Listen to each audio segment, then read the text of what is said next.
We should be live now, so as people start coming in, we'll really start to talk about college football 26. As I'm getting my first look here, I just hopped into a game to get a thumbnail and then make sure everything is going to work well. But we can back out, and then we will really dive into college football 26. I do want to do a dynasty here on this game. I'm not sure that it's going to be the same style of dynasty you saw with Utah State. That was pretty long term. It was 100 episodes. So all in all, I don't expect this dynasty to be anything similar to that dynasty. We'll have to wait and see, and we'll have to see if you guys enjoy it at the end of the day. So we'll give it like 5 minutes, maybe, see if people start joining here. And then I wanted to go over the rosters. I'm a Michigan fan, so kind of go over that a little bit. And then the top players in the game as well.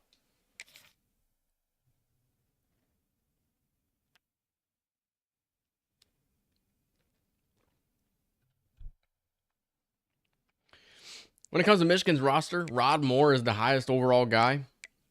And for somebody who has not played in, by the time he does play, it's going to be about, 20 months since he's played football. And I don't think he's a 92 overall. I think Derek Moore's a 91 overall.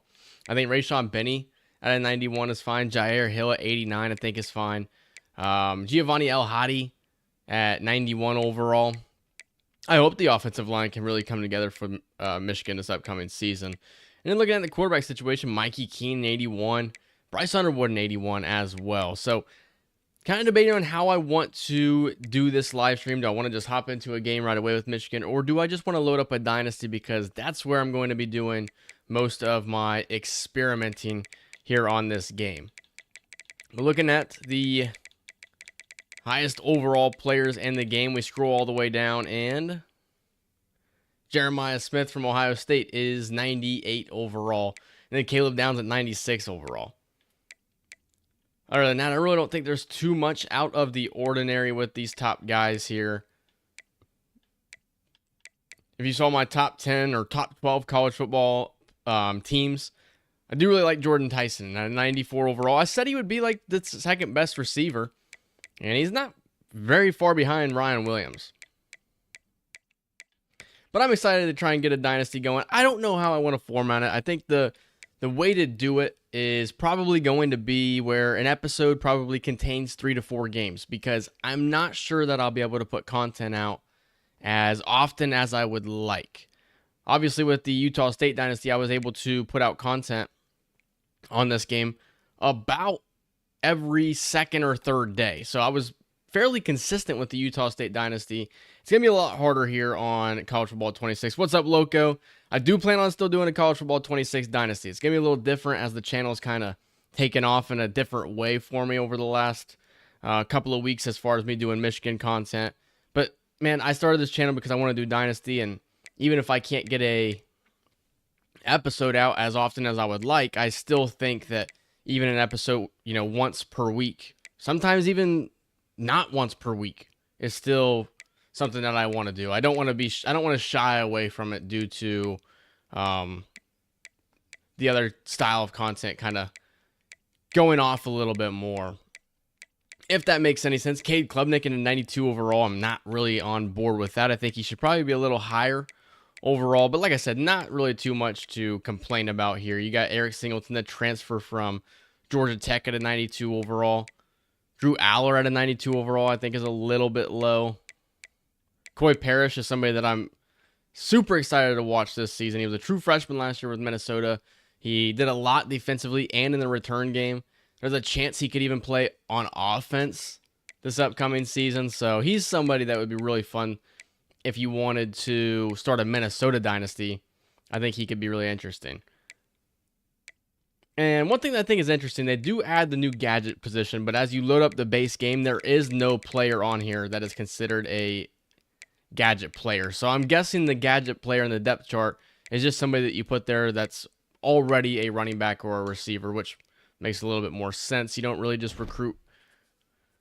I guess you could recruit athletes. So what I think I want to do is I'm going to start a dynasty up here with Michigan. And we'll do a single player dynasty with the most active roster that they have. But what I want to do is I want to hop in. I'll play a game with Michigan. And then from there, I want to get into the offseason. I want to do some experimenting with custom conferences. Mainly because I want to see what these opposing teams' uniforms look like when they change conferences. I know there was like a problem in last year's game with teams that weren't Nike branded. When you would change their conference logo on their uniform would look super wonky. And I don't want to deal with that if I do a dynasty with one of those teams. And then it's just something that's going to bother me. So looking at the dynasty settings, we can look at this and see if there's anything different here.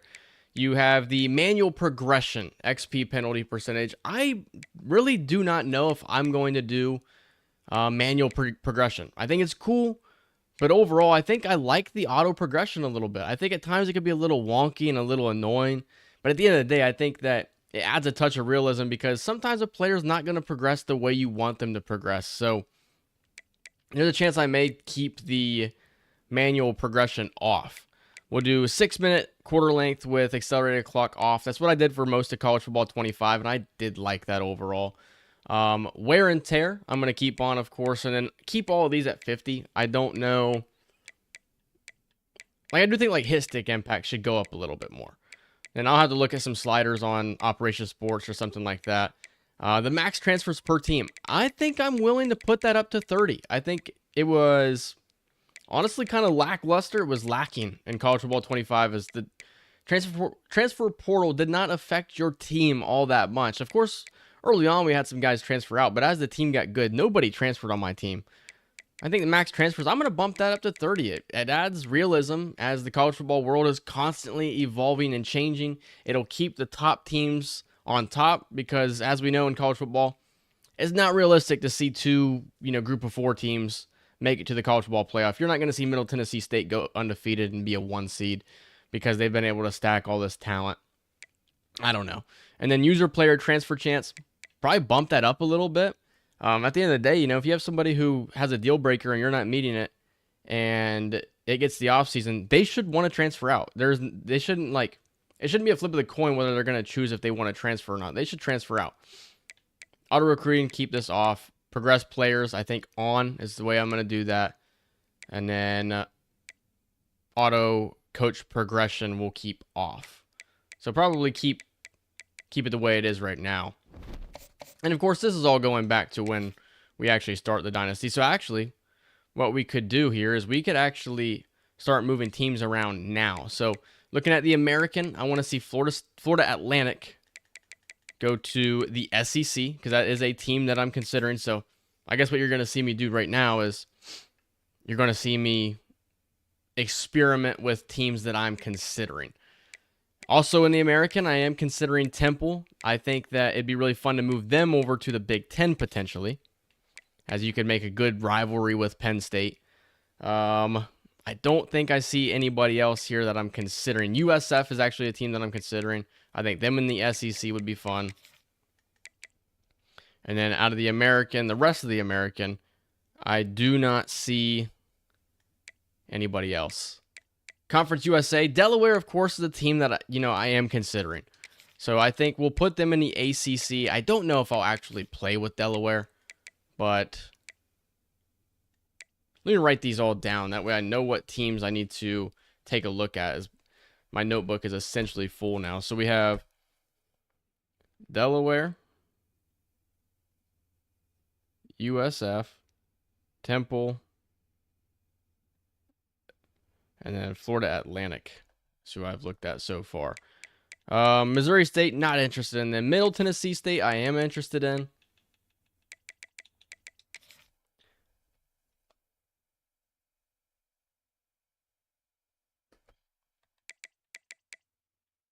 And then UTEP at one point I was. Oh, Louisiana Tech is the next team that I'm interested in as well. I think let's go and put them in. Let's put them in the SEC, I guess, for now. Because obviously with Louisiana Tech, you're going to want to probably make LSU your rival in that instance. And then out of the Sun Belt, the only team, there's a couple teams. Old Dominion is the first one. And so it's going to be kind of tedious because once we play a game with Michigan, we'll probably from there hop in and do some games with these other teams that I'm thinking about here. And then I think Southern Miss is going to be the last team. And actually the SEC is full. So let's go ahead and just put them in the Big 12, I guess.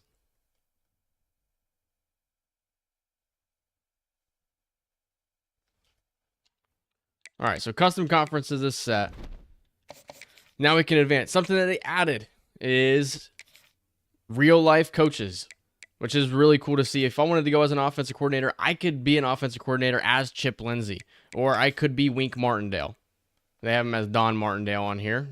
It'd be cool if they had him as Wink, but it is what it is at the end of the day. But and then you have Sharon Moore as well. So we'll just use Sharon Moore here. An 8-5 season last year was kind of disappointing, but I think there's a chance with Bryce Underwood coming in that you could have a really solid season and couple of seasons moving forward.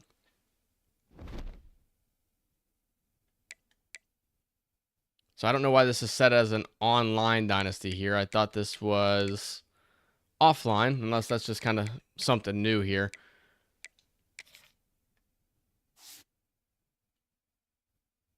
$100 coach points to start is kind of crazy. I'm going to turn that off once I start my dynasty. But here's a look at your Heisman watch to start. I don't think you're going to have 3 wide receivers on here. I hope they don't go off of overall for a lot of these awards and stuff like that. It's just something that could be annoying. Here's your scheme and playbook. It'd be really cool if you could like set a custom playbook as your playbook. And then there are formation subs now, which is really cool to see. Now, my question with formation subs is, in Madden, you can do formation subs, but you don't have the ability to select a custom playbook as your coach's playbook. So one thing that I think would be really cool to test out, and something we could probably test out right now, is do you have the ability to select a custom playbook? I'm going to back out right now, and we'll test that out real quick, because I just want to see what the auto subs, what does that apply to? Does that apply to the playbook that you equip for your coach? So let's just go over to Alabama, for example. Let's go to my playbook. Let's just go ahead and remove goal line. That way we change something. And then we'll change it to the playbook. We'll change it to test. I don't actually think this is going to work the way that people want it to work. I could be wrong.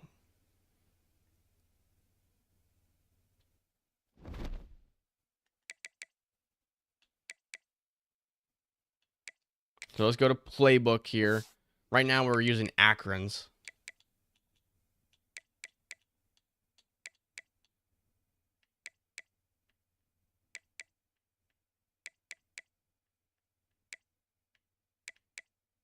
See, that's a little unfortunate that I can't select my custom playbook.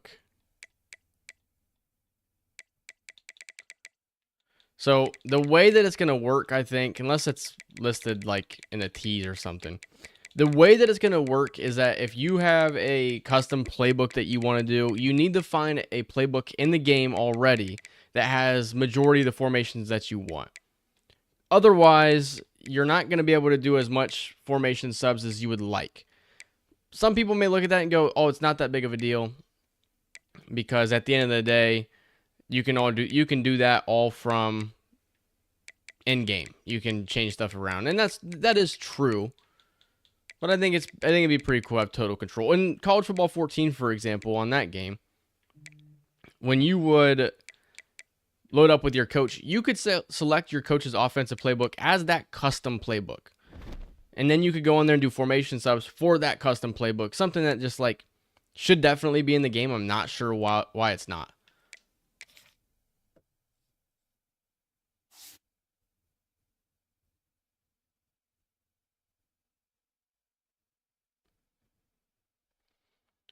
All right, so they do have Underwood starting here on the depth chart.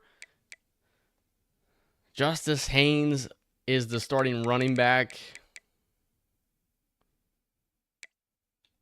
I'm going to go, I guess we'll go Justice Haynes there. Because Marshall will get a lot of carries. And packages that have a lot of tight ends. At receiver, I do think there's a scenario where Andrew Marsh gets on the field often and early. I don't know about Anthony Simpson. He's a transfer from UMass, I do believe. Let me look that up.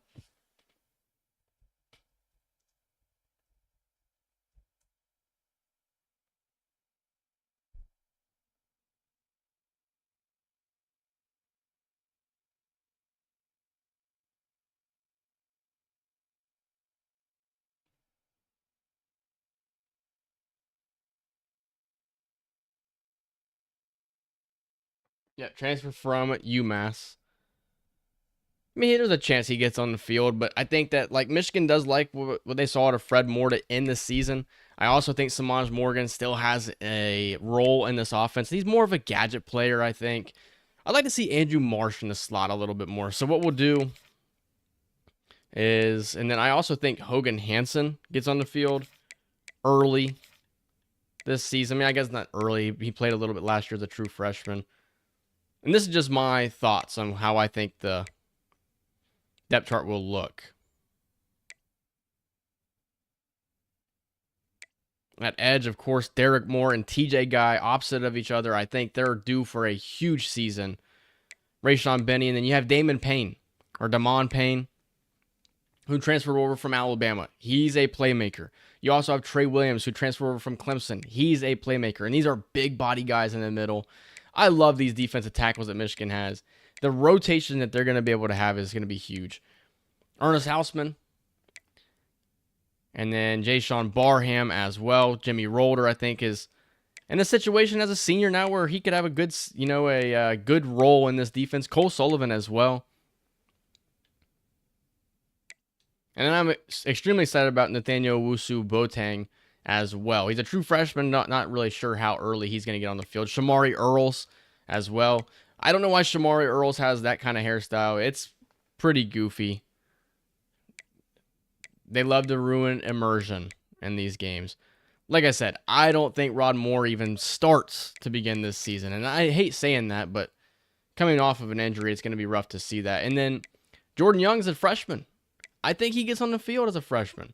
TJ Metcalf, transfer from Tennessee. He'll see the field along with Brandon Hillman as well.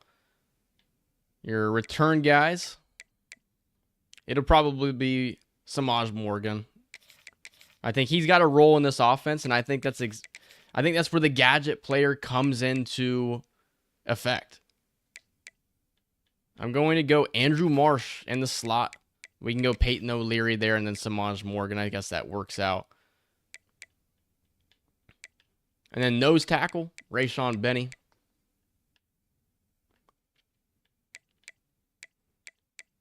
And then a gadget player, like I said, this is going to be Samaj Morgan. In real life, if Michigan has a gadget player, is that who it's actually going to be? I don't know. Jamar Browder at 6'5", 208 as a gadget player. I guess if that's what you want. All right, so we got the depth chart set here.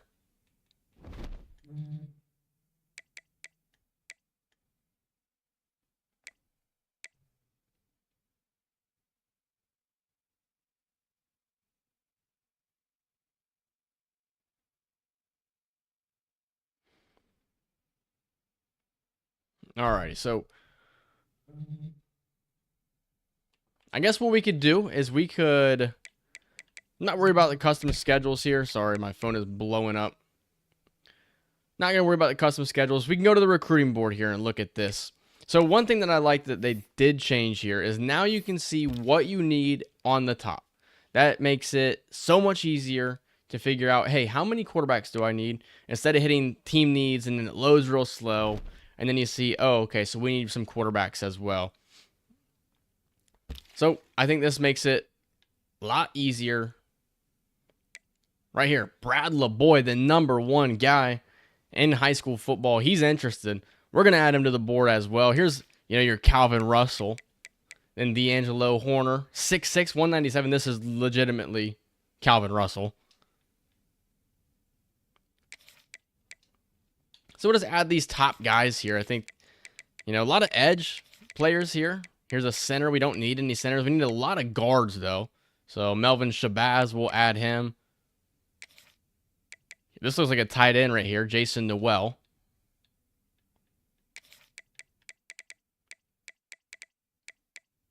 Gregory Judovsky. So now we'll go look at the quarterbacks. No quarterbacks really interested. Here's the first one, Wade Thomas, a dual threat, 4-star. We can go ahead and add him. Here's DeAndre Edmonds, a pure pocket passer. And of course, you can always go after these top guys. You don't have to be afraid to go after some of these guys.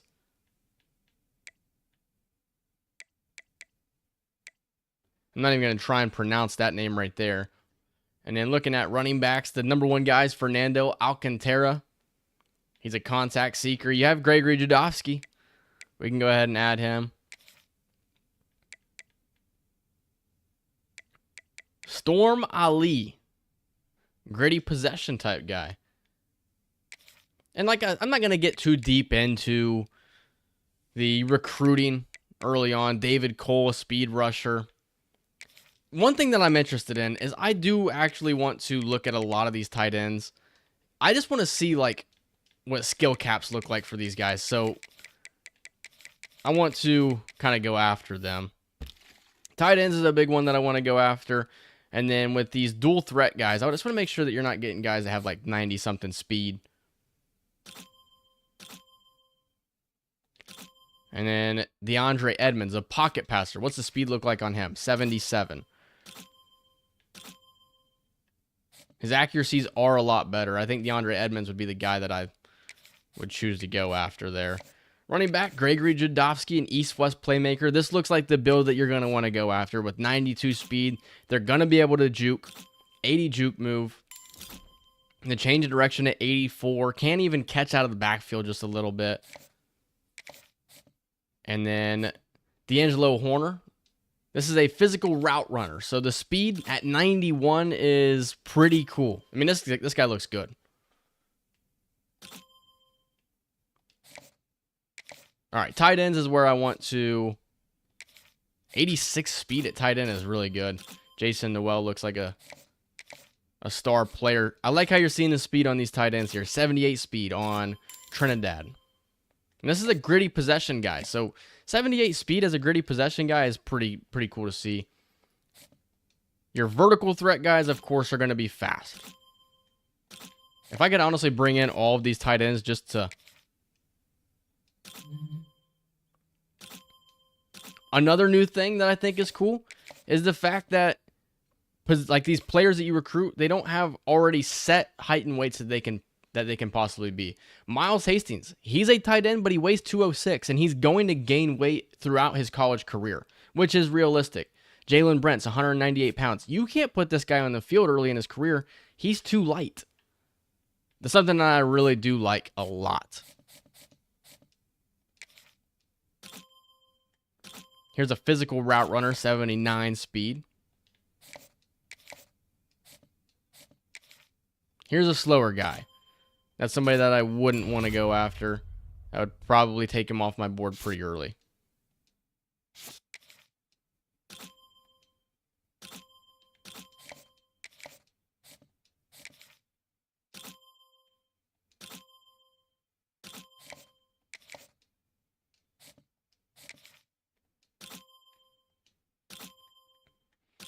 And I guess my last thing is, we've done tight ends. I don't think there were any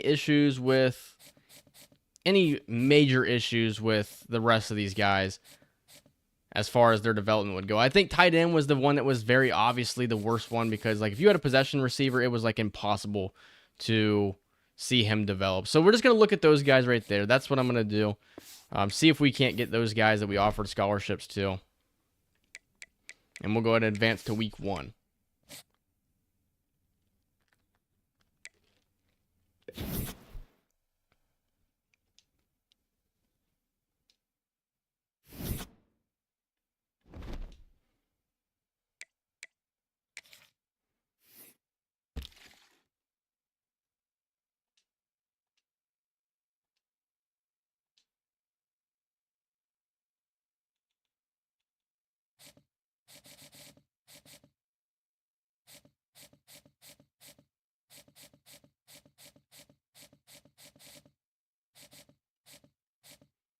I'm just going to see how easy it is to get guys that you want. So the ones that we offered scholarships to, we'll go ahead and just add 50 on all of these guys.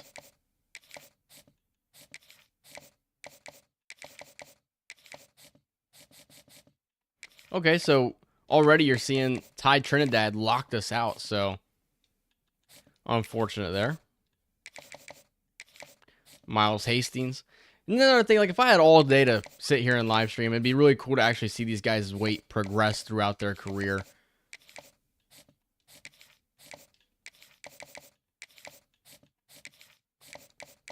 But for now, we'll just put 50 hours on all these tight ends, along with this receiver and D'Angelo Horner, and then DeAndre Edmonds.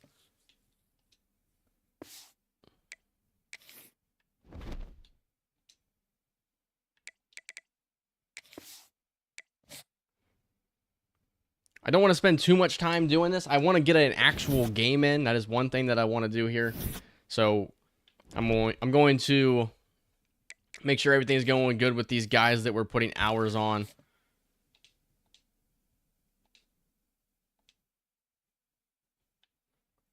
D'Angelo Horner, we're good with him. DeAndre Edmonds in a battle with Florida. Gregory Judovsky. We can go ahead and just take him off the board. Alrighty, we'll move on to the Oklahoma game. That's the game that I'm going to hop in and get a full game in. I honestly think it would be really cool to do a Michigan Dynasty, so I may actually just delete this file and then do a Michigan Dynasty on my own time. How in the world did we lose to New Mexico? I like how it has the total plays as well. That makes it a lot more easy for me to look at stats. Bryce Underwood was solid. Overall, the defense just was not good. 2 sacks for Derek Moore, 1 for TJ Guy. I mean, I don't know how you lose in New Mexico. It's already unranked. Everything's good with D'Angelo Horner. These guys are now in their top 5.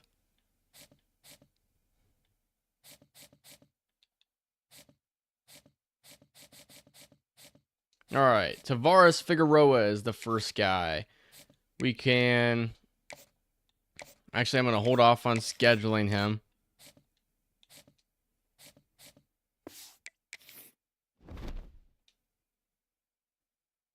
And I actually may not even get to show what I want to show as far as the dev traits of these guys and the skill caps right now, because there's some other things that are more of a priority.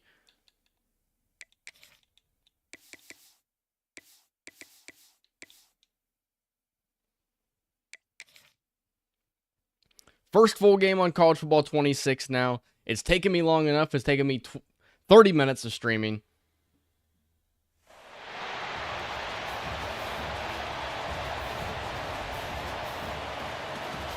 Some of these intros should be different.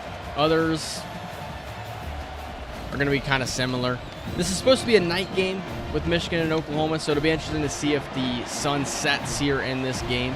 I know that's another thing that I was calling for, that I really wanted to happen, was the dynamic weather. So that should be something that is new this year as well. If the game volume is too loud, let me know. Something that I want to get right for when I do start a series. 89 degrees is the weather. Perfect temperature. Perfect weather. A game that I'm super excited for in real life. As we are underway for my first game in College Football 26, right away, it feels like the players move a lot slower. It feels more like Madden, which is kind of unfortunate. I like the way the players moved last year. Here's the keys to the game. Change the picture. And I wish that that would stay on their screen a little bit longer. It is what it is. So,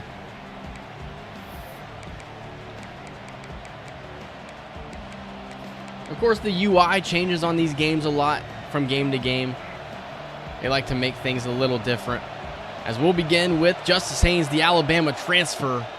And he'll pick up no yardage.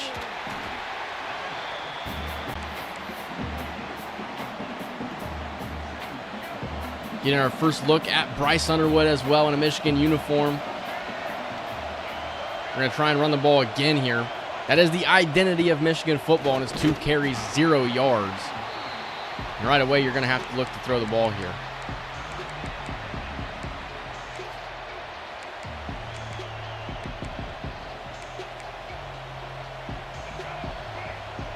Andrew Marsh there in the slot, the true freshman.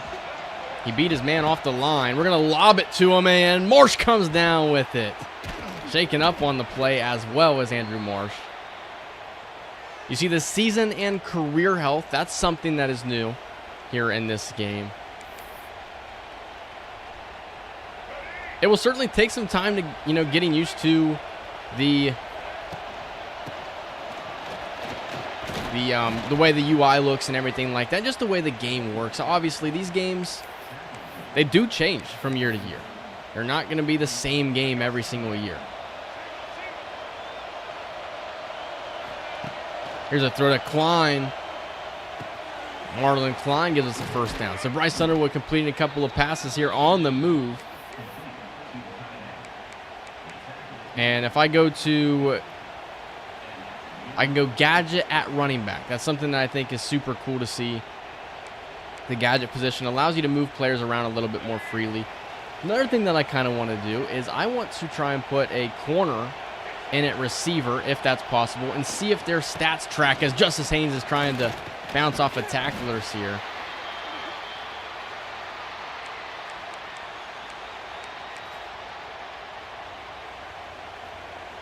As far as when you can expect the first episode of an upcoming Dynasty, I would say probably next week sometime.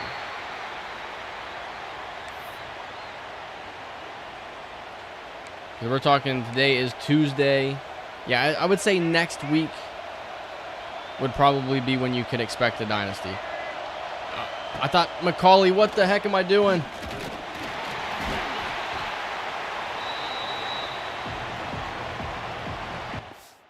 Change this lineup a little bit. Jordan Marshall will be given an opportunity to play. So we have to punt on our opening possession.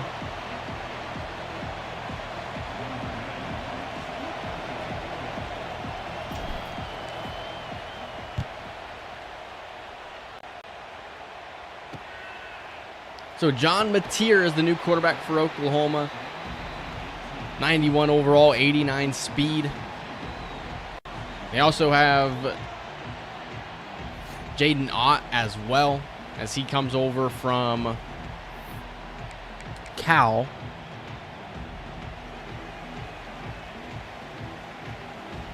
Also, if you're new to the channel, I use the defensive line. I don't think that I would enjoy if I was using her in the middle linebacker. I mean, we could try it at times, make it fun, but it's not something that I necessarily like to do. As they go back-to-back runs, and it's, again, breaking tackles. We do bring them down. Now, this dime 2-3 odd, cover 4 quarters is my go-to third and long play. We'll see how it works here. See if we can't get to Mateer. It's a 4-man rush. Mateer's got time, and that one is batted down at the line of scrimmage. The question is, was it batted down, or did he just throw it off of the back of his offensive lineman's head? It was batted down by Jayshon Barham. I believe we're on Heisman difficulty. Yeah, Heisman difficulty, no sliders. So we force a 3 and out. Good job for the defense. Give the ball back to the offense. Samaj Morgan. Back deep to return it. He's got space. Samaj Morgan. He's got space to the outside. He's got the punter to beat. And he's taken down at the 25-yard line. The cut by Samaj Morgan.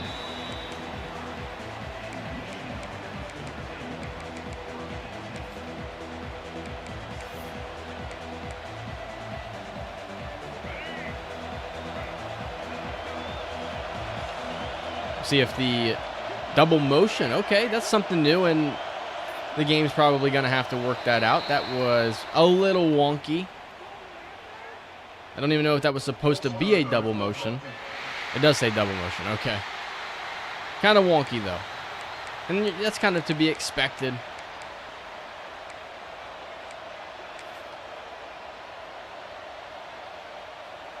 A lot more rollout passes I'm noticing, which I do like. Throw it last second, and O'Leary's got it. Close to the sticks. That career health bar goes down pretty quick. Jordan Marshall checks in, 2nd down and 1. We give it to him. He cuts back, and Marshall's got a 1st down. I was going to say they should give it to him.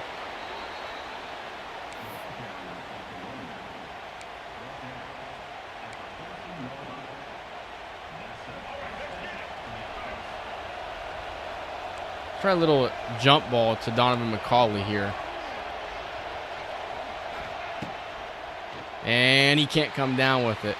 I wish that these games were able to do a little bit better job at depicting a goal line fade.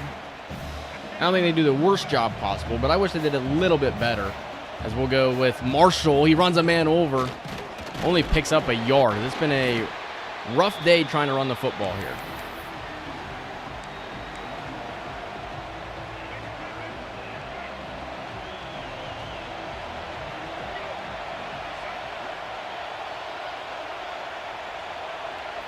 Last second, Fred Moore's got it.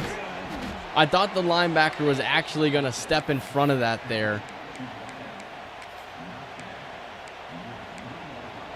But I think that something that they did was, if the player's not looking at the ball, which the linebacker was, he tried to make a play on it, I guess.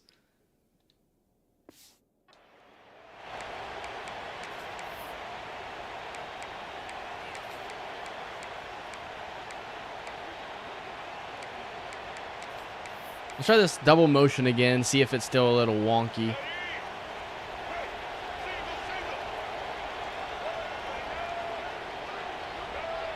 Yeah, it's pretty wonky. That's twice that we've run the double motion, and we get a false start on both of them. That's something I do expect them to fix with the first title update, but for now, if I were you guys playing the game, I wouldn't run the double motion stuff. It has just been a little not good. Man, it's been a grind to try and run the football right now.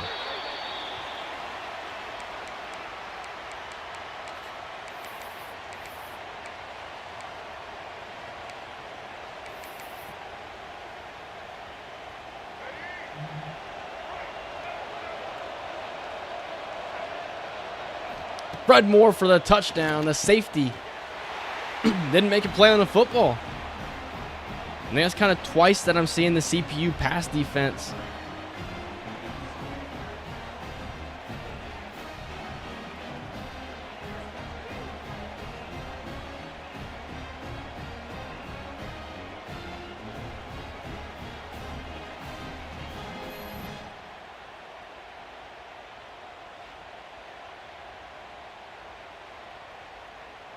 Just kind of taking some notes on my thoughts early.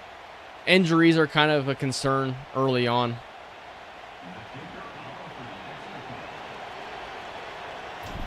All right, so a 7-0 lead here for Michigan. 1:38 into the game. The best kicker in football, Dominic Zavada, boots it away. Overall, I do expect to have fun here on College Football 26 as well. I'm not sure that I'm going to have as much fun as I did on College Football 25. It took me a while to get a series off the ground in College Football 26. I don't want to, go back and forth on what team I choose on this game as much as I did in 25. Because in 25, I started recording like 3 different dynasties. I had one with UTEP, one with Vanderbilt, and then finally the one that stuck with me was the Utah State dynasty. And I'm glad I did because I had a lot of fun playing that one.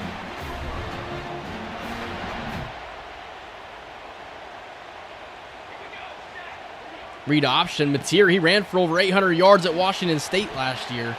He is no slouch with his legs.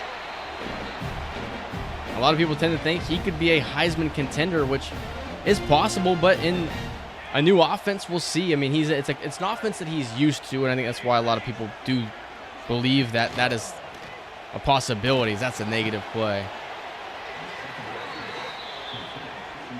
Some new defense here, so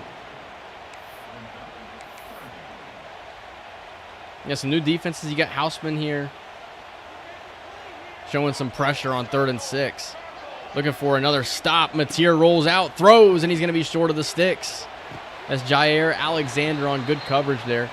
I'm going to try and just do normal punt return to see if there's as much roughing the punters, because that was a problem on last year's game. Morgan had a good first return, and this time it's not going to be as good.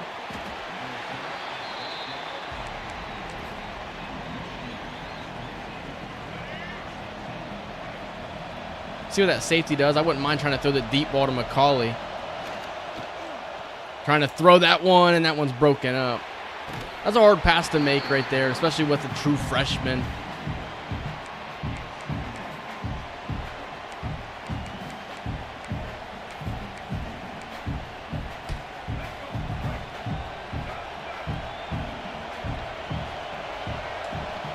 And that one should have been intercepted. Bad read by myself. All right. Oklahoma looking for a stop.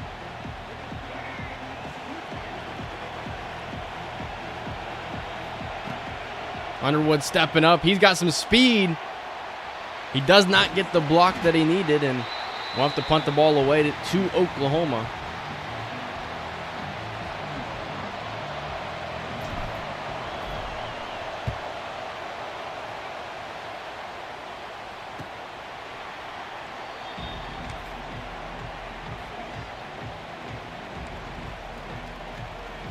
With 2 seconds left, this is the last play of the first quarter. Mateer throws, and he's got his tight end open.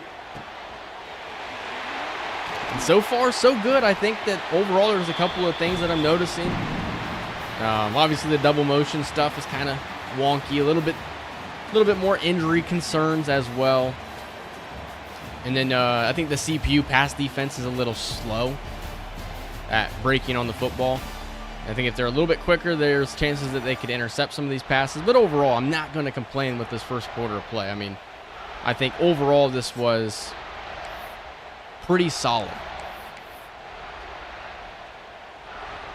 Let's see what the cover one press looks like here.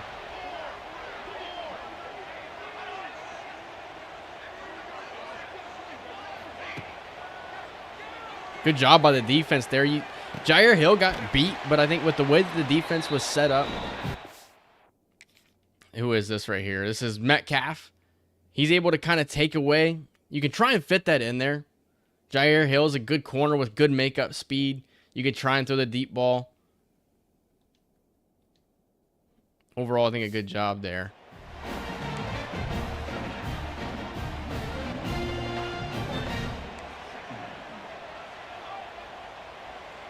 Second and 11, Mateer. Underneath, he's got his man, and it's a short pickup.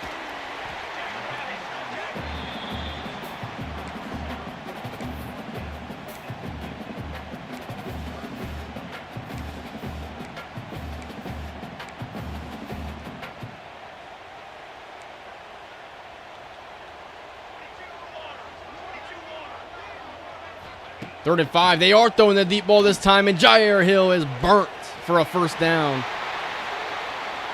We went cover one press again. This time they did take advantage of it. And that's a good job. I mean, to see that Mateer comes back the very next play and throws a good deep ball. That's a good play.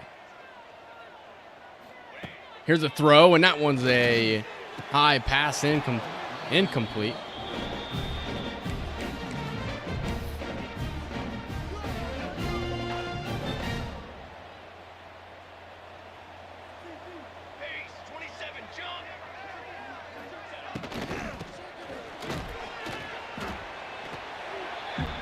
I'm going to stay here in the same formation.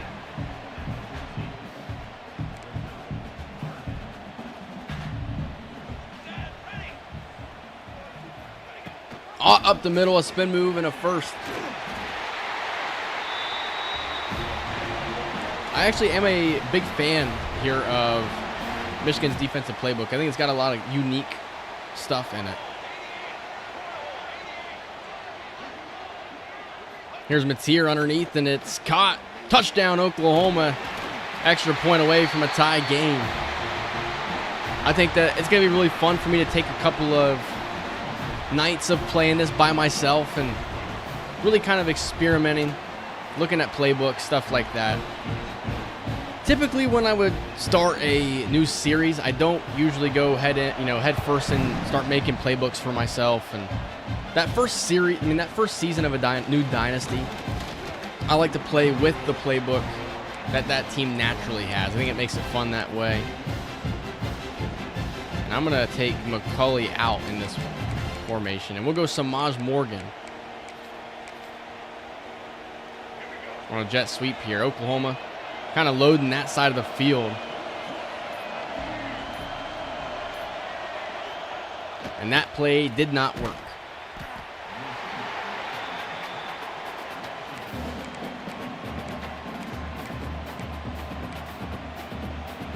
Can we take Hogan Hansen out here? I'm going to see... This is dumb, but I want to put Jimmy Rolder in here and try and throw it to him, because I want to see if you can do two-way player stats in this game.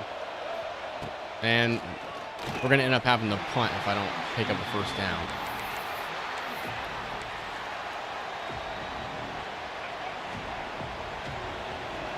How about the comeback route? It was a really good play. In last year's game, it worked a lot. And Fred Moore, he is short. We're going to go for it here. I typically, when I'm playing these games, I typically don't, hit X or Y to aggressive catch or possession catch. I typically don't do that. I like to let the players' ratings make a difference. First down is Jordan Marshall. I'm going to go back to this formation here with Jimmy Rolder. I just want to complete one pass with him. To him, I should say. Just to see what happens if you try and put a defensive player on offense. And Rolder's got the reception, so that's something to look at after this is over. Because it wouldn't keep track of their stats. Which is weird because the Heisman winner from last year was a two-way player. And you're going to tell me here on College Football 26, in 2025, you can't keep track of two-way player stats?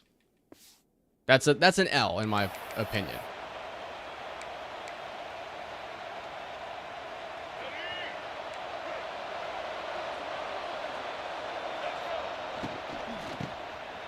Trying to get the running game going. It's just not working right now.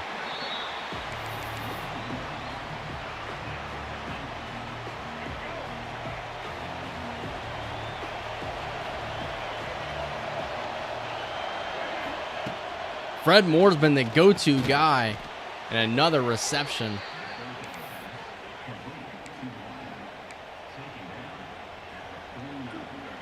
Samaj Morgan's out there now in the slot. We're going back to Fred Moore. Go up and get it. And the pass is broken up.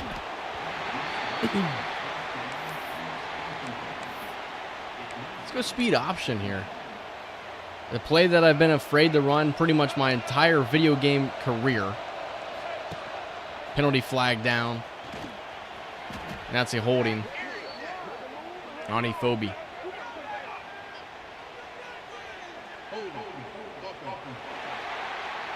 They may opt to decline it here. They're going to accept it.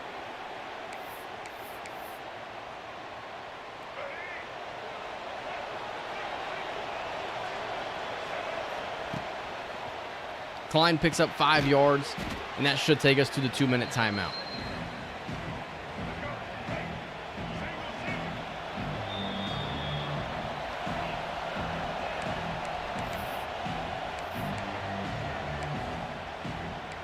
I think so far so good here on my first little action of College Football 26. See what Underwood's got here. Hit as he throws. And now 4th down, you're going to have to punt.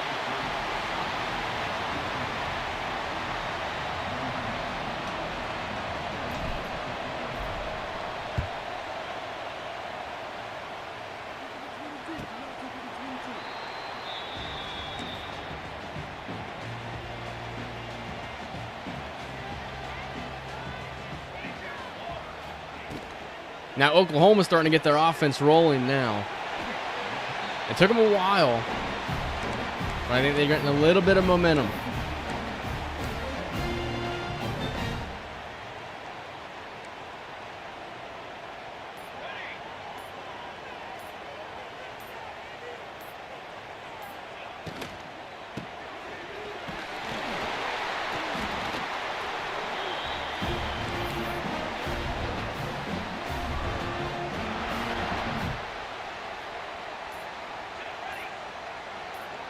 Looks like they're content just to take it to the half here. No rush out of Oklahoma. Mateer, what a play by John Mateer. And they will use their first timeout with 22 seconds to go.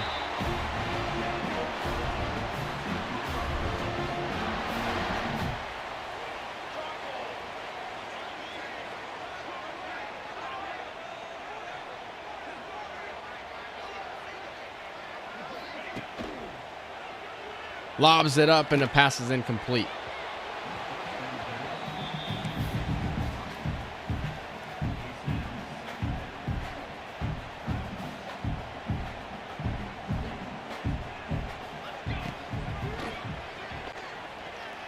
That's a good pass there, and 11 seconds remaining.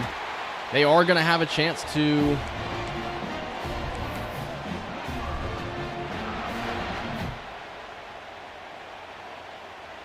we're going man-to-man here.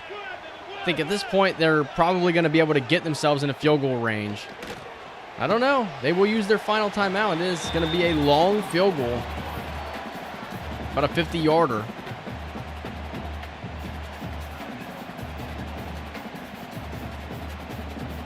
And it is good. Oklahoma takes a 10-7 lead. This game has felt very fresh.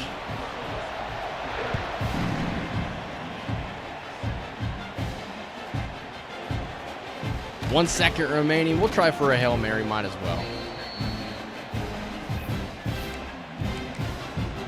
You never know what could happen with these plays.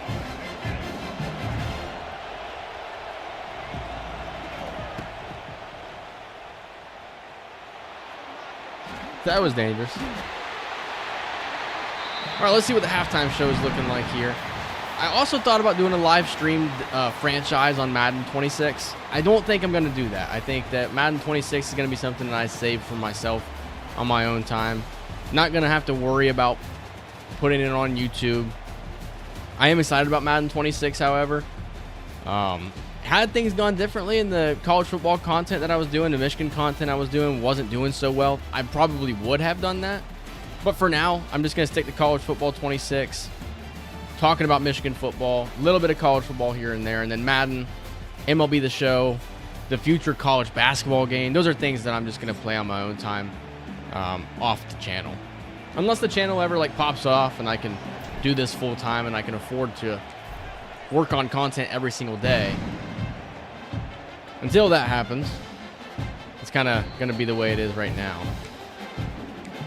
So far, I think, like I've said it 100 times at this point, so far I think the game looks pretty solid. No complaints out of me so far. A couple of things I think they need to fix before the full release of the game. And I think that they will. When you have a lot of people playing the game, giving feedback. And I'm meaning true feedback. I'm not talking about, we need to have hanging mouthpieces. That's kind of lazy feedback in my opinion. It's just kind of, I get it. People wear it in real life, but let's look at the gameplay first, and then we can focus on that stuff. At the end of the day, I do get it, though, with people's frustration. 3rd and 8. It'd be nice to get a 3-and-out here to begin the second half. Mateer, he's got time, and we're going to get off the field. It feels rewarding to make plays here in the game so far.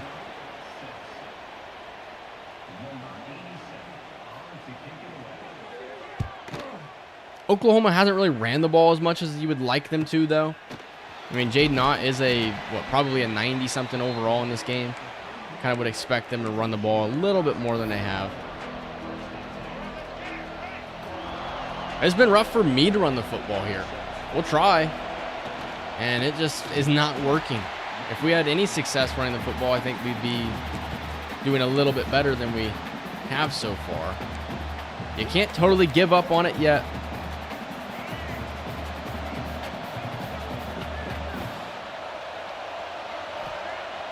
Hit the wrong button. Still works out. 6-yard reception to Hansen.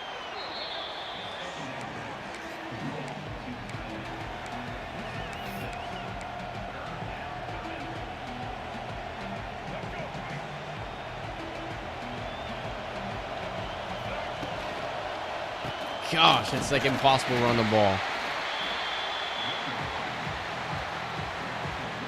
Both teams with 3 and outs to begin the second half.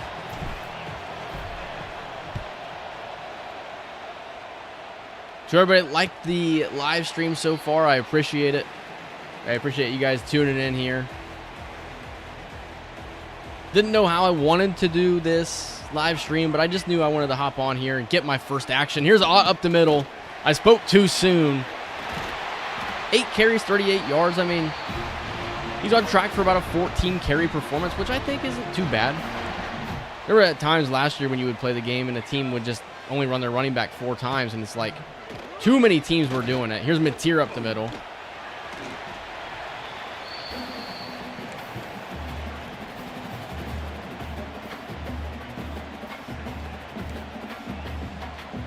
Keep messing with the defensive alignment. Ooh, that looked weird. We're coming with a blitz here.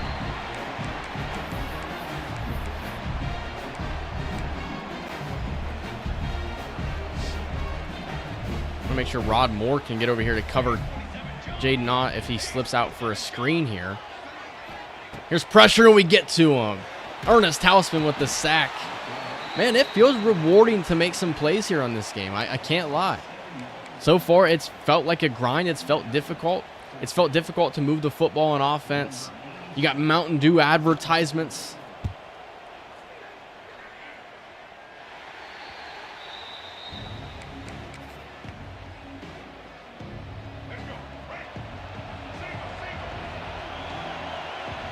Man, on this play right here, you roll out. You're only looking for 2 guys. We're just going to tuck and run with Underwood. I want to see if Michigan has any of these designed quarterback runs. Okay, there are a couple. So we got this play right here. Let's run this play with Underwood and let him use his legs here. Something he did pretty well in high school, trying to do anything to establish some kind of running game. There's only 2 of them.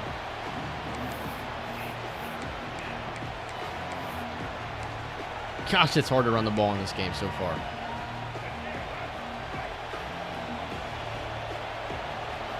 Here we go. Here's Justice Haynes to the outside. A spin move. And Justice Haynes with an excellent carry. The biggest run of the day. And we're going to go ahead and take him out now, and we'll put Jordan Marshall back in the game. Are there any other receivers that I want to see? I'm not really sure.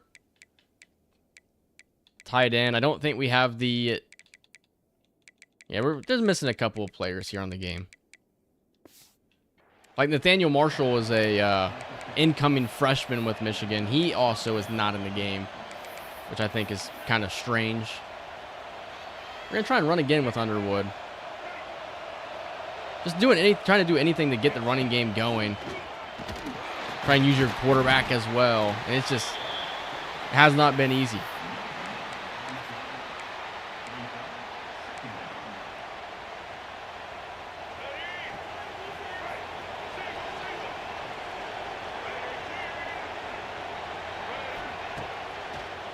Hansen breaks the tackle. Hogan Hansen, 7 yards. And that's going to... I'm going with the zone option here. 3rd and 3. Trying to do anything to get the running game going. Underwood loses the football. And Oklahoma will score. Just waited too long, I think, to pitch it there.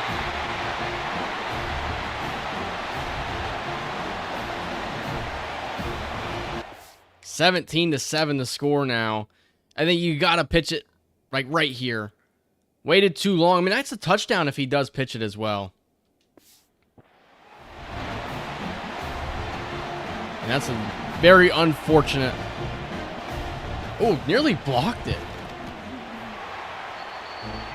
17-7. Dang it, man. Michigan at risk of dropping to 0-2, which would break my heart if it happened in real life. I mean, that would be devastating. But it's a must score now.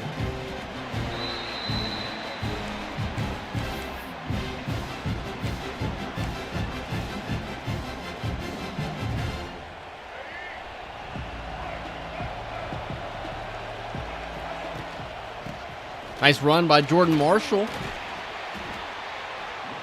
Trying to get a little bit going here with the running game. 6 carries, 12 yards is just brutal.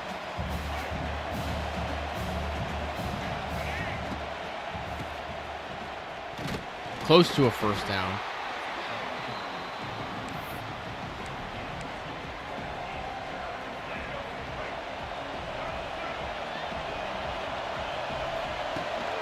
It's like nearly impossible to run the football. Holy cow.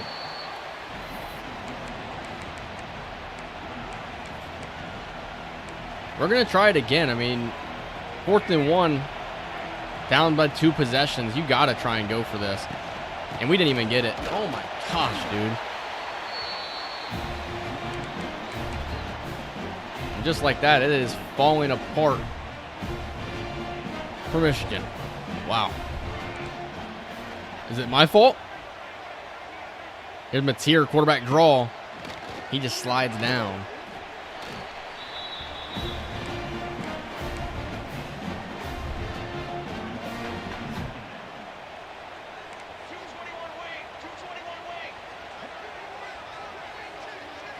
They're going to run again. Mateer up the middle. He's got a first down and more. Oklahoma's trying to put this game on ice. I like how Oklahoma is utilizing their quarterback. If more teams do that in this game, it's going to make it so fun. Picked off by Ernest Hausman. What a play.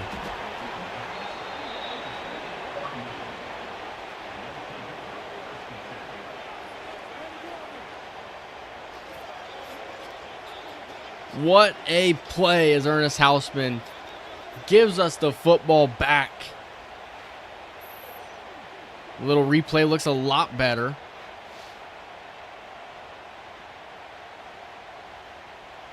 And we are not out of it yet.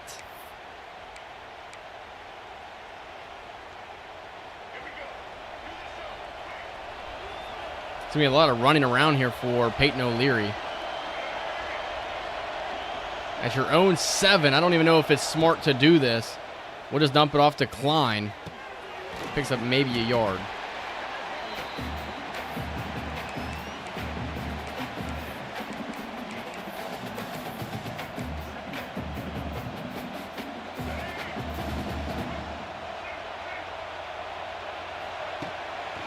Fred Moore, first down. Moving the chains. We'll try and get one more playoff here. Not going to happen. 5 catches, 50 yards for Frederick Moore. As we enter the 4th quarter, we trail by 10. Try not to skip anything here. I do want to see these news. Yeah, it's been rough to do anything on offense. Oklahoma only has 198 yards of offense, so our defense has done a great job.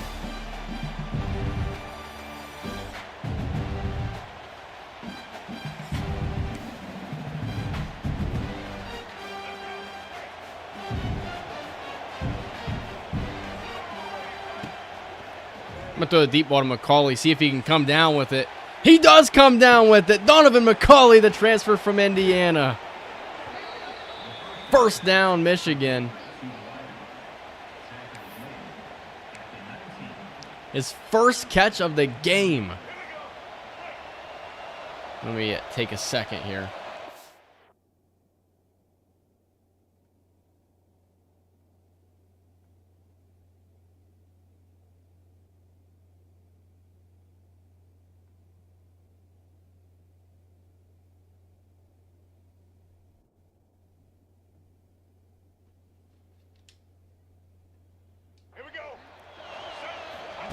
Get out of there with Underwood.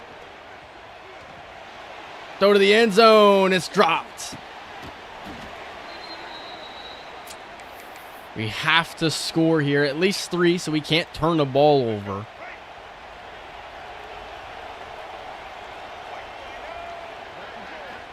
Trying to set up the screen. It's Jordan Marshall. He's got space, and he's down to the 11.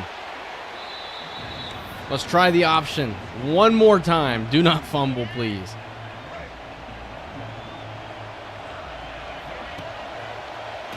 All right, we're going to have to settle for a field goal.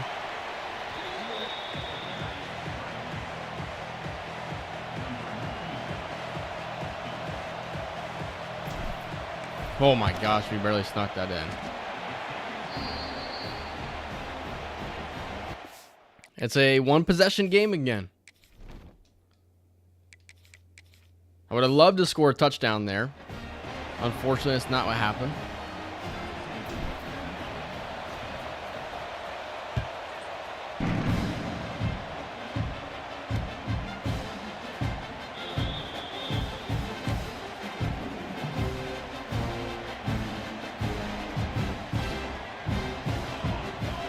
Bringing pressure here, and we're going to get to him. Damon Payne.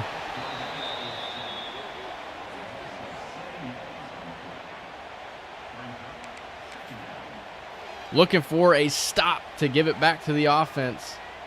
This game's taking a little bit longer than I expected it to. They go RPO now. He's got his tight end open, but it's only a couple of yards. 3rd and 11. And I'm going back to my famous 3rd and long defensive formation and play. Here's Mateer on 3rd and 11.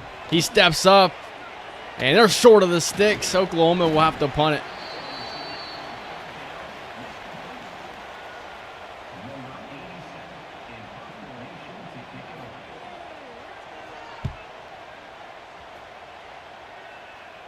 Nowhere to go for Samaj.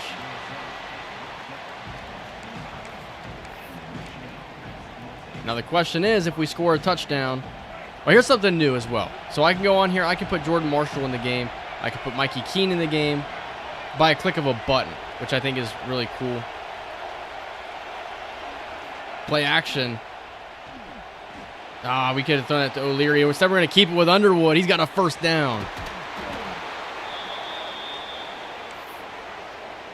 And just like that, that puts Jordan Marshall in the game. If we're like, no, actually we want Justice Haynes back, we could do that right there. Or say we're like, hey, Andrew Marsh, we want him back out there. Or Jamar Browder, let's put Jamar Browder in the slot and see what happens. That's an excellent addition, something that I didn't speak about yet. Here we go. Jordan Marshall, he's got space. But yeah, that's something I hadn't talked about yet, kind of something I forgot about. But an excellent addition for this game. It was kind of like you need to have something like that. You have it with 2K where you can adjust on the fly. Here's Jamar Browder in the game and out there now, so an opportunity to get him involved. We're just going to throw it to him. He's open. Big body, true freshman receiver. And somebody is shaken up. Not sure who it was. It was Bryce Underwood. So he must have taken a shot on that play. Yeah, he did. So Mikey Keene in the game now. Does that change the way you call offense?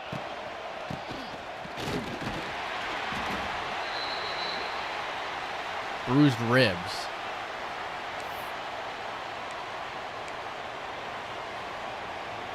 I think Jaden Davis would be the next guy to come in. If Klein is open, you have to go for this here.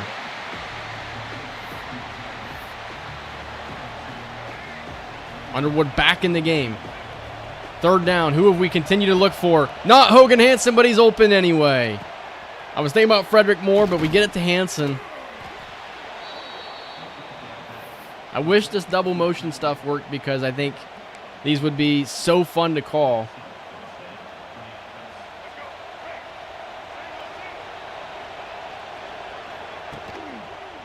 Just throw that one away. He still takes a shot, so I'm going to have to start monitoring his health.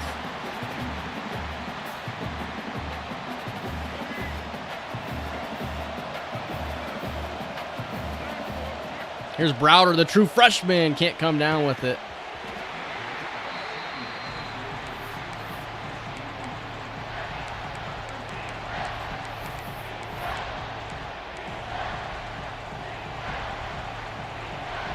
I think I'm going to go right back to him. No, Underwood takes a sack.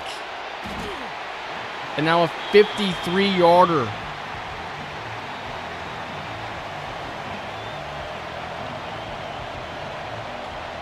Zavada.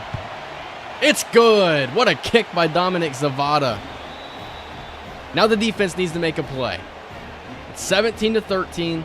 We're right where we want to be at in this game. It's been a challenge.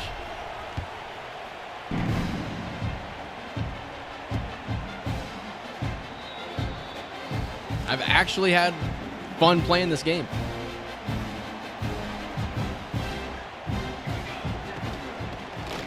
Oh my gosh.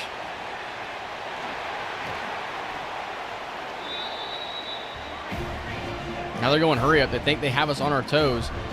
And this is where it gets challenging. Like if I wanted to make, you know, substitutions and stuff, which that's going to be a complete game changer. And it also makes me like not worry about formation subs because, you know, I can put dudes in on the fly, and I think it makes it fun that way. So they're just probably going to take this to the 2-minute timeout. It will get to the point where we need to start calling timeouts.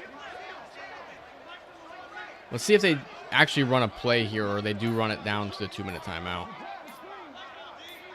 They do run a play, so kind of a stupid decision in my eyes. And now it comes the time to make a play, defense. A first down right here does not end the game. They go up the middle. Oh, it is stopped. And Michigan will call their first timeout. I don't know what to expect here on 3rd and 5. Are they passing? Are they throwing? I would love to give us an opportunity at least to win this game. They're going to throw the football here. Unless Mateer runs it, which is an opportunity. You know, it's something he could do. 3rd and 5. He's got a lane. Pass is incomplete, and we get the stop, and we don't even have to use our second timeout. 17-13. It's been a battle, low-scoring affair. Defense has been really good on both sides, and we needed to go 92 yards to try and win this game.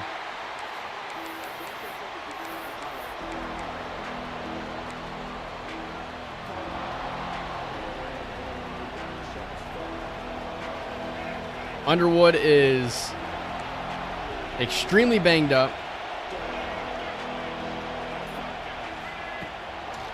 Fred Moore at least gets you out of your own end zone. You don't have a lot of time to huddle up.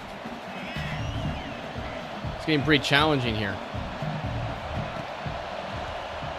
Klein fumbles the ball. Whoa. That is not the way you're going to lose this game.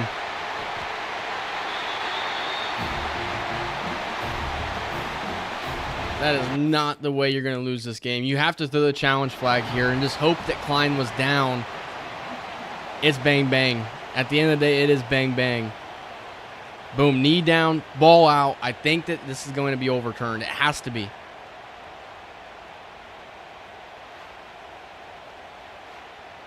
A wobbler thrown by Underwood. And we do maintain possession.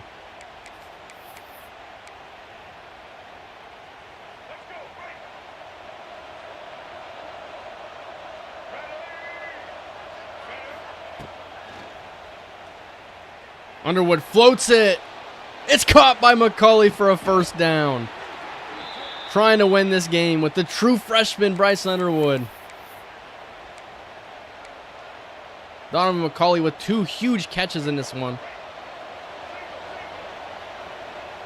Try and go back to him. McCauley. Okay, that was nearly intercepted. The DB made an excellent play on that one. That was a good play there by the DB.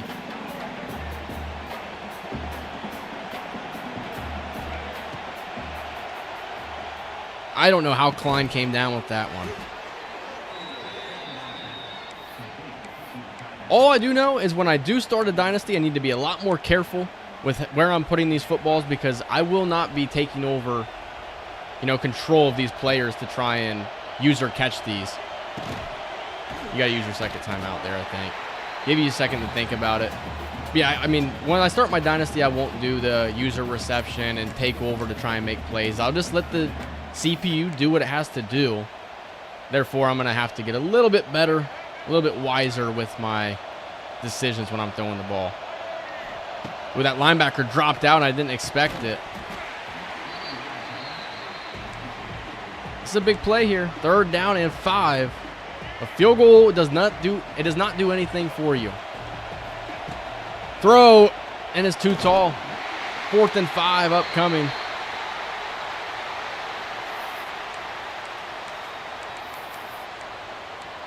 Is Jimmy Rolder out here still? He is. I need to take him out. We'll put...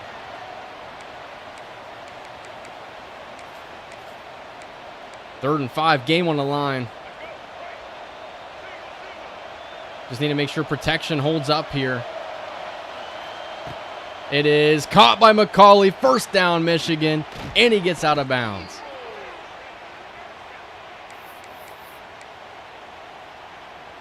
Can't run the double motion stuff. I wish we could, but at this point you can't. They're backed off here. Unable to hear. Underwood's going to just step up and run. Hang on to the football, he does. I thought about doing fake spike. Let's just spike it for real. I've tried fake spiking in the past, and it just doesn't work. Some kind of rollout here would be...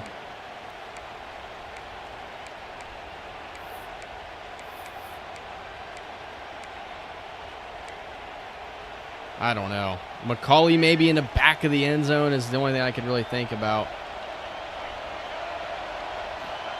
Underwood's going to step up again. Slide down, Underwood. 1st and goal, 20 seconds to go. You need to hurry.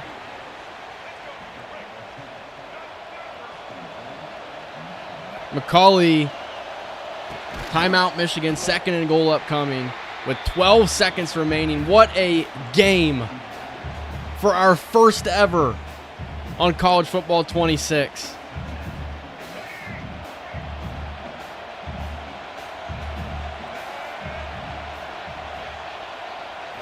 Fred Moore, touchdown, Michigan with 10 seconds remaining. What a game. His 2nd touchdown, 7 receptions. We are an hour and 20 into the live stream. We still have about 40 minutes to go. I'm only going to go for about 2 hours. But what a game. Oklahoma does have 3 timeouts. Not that they'll be able to use all of those timeouts, because they probably only have about 2 plays to their I can't even think of what the word would be. 9 seconds. Here's a quick throw. It's caught. There's their first timeout. I guess if they ran another play like that, they could get hypothetically 2 more plays off. 6 seconds. It's a 3-point game. I honestly think this could be literally how this game goes in real life. Mateer throws. 2 seconds. 1 second. And they do have time for one more shot to the end zone.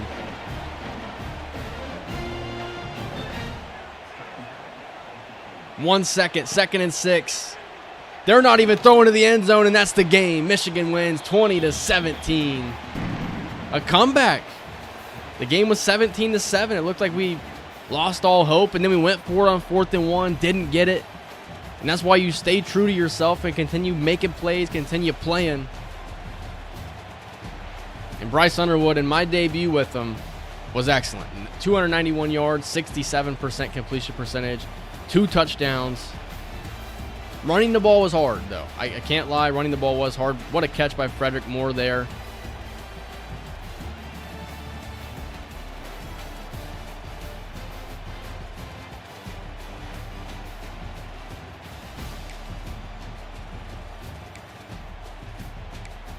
So Oklahoma had 251 yards of offense. We had 356. We tried to run the ball. It was just not working. They tried as well, and it wasn't really working for them.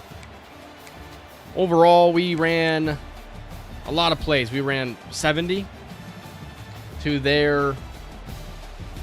You guys are going to make fun of me for this. I just want to make sure I get it right. 42. So, what? 70 plus 42 is 111 plays, which is exactly what I... Or 112 plays, which is exactly what I shoot for. About 110 plays when I'm playing these games. Each team with a turnover. Oh, here's your total plays. 70 and 42. Which, yeah, it's 112.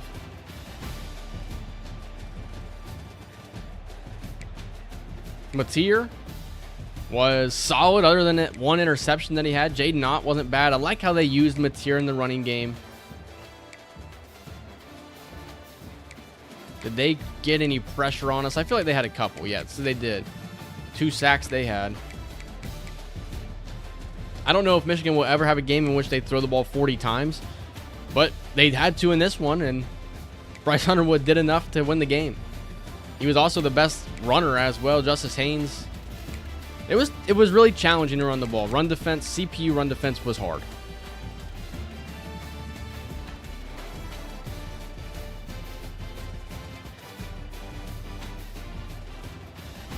Frederick Moore, Marlon Klein, Donovan McCulley had a bunch of second half receptions. Really spreading the ball around. And then we had 2 sacks. What a game. That was fun.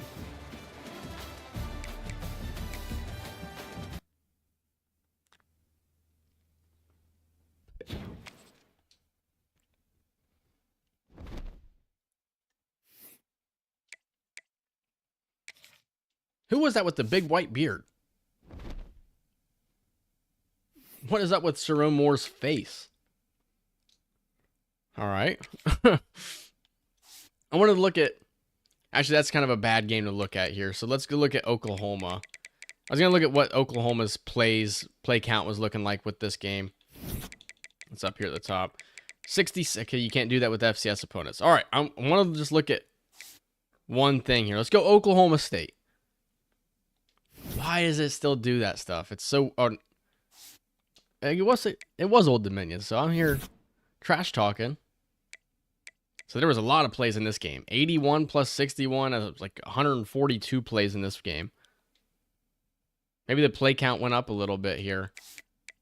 And then 76 plus 71. All right. Think about a team that plays similar to us, Penn State. 52 and then 69. So I don't actually know that Purdue got smacked against Notre Dame. 132 plays in that game. Then they played Ball State. All right, so kind of looking like we might need to bump it up to 7-minute quarters, to be honest with you. Or just go back to what we were running at the end of College Football 25. That's the stuff that I'm talking about. I still have to do some testing before we get a dynasty off the ground and running. I don't want to do a dynasty and then, it's not ready to go. It does kind of look like, though, I'm going to have to update the plays, like how many plays we get per game, because I like for my dynasties to have parity, if that makes sense. Like, I like for my games to have about the same amount of plays as the rest of the dynasty goes. That way, when you look at the stats at the end of the season, they're, similar.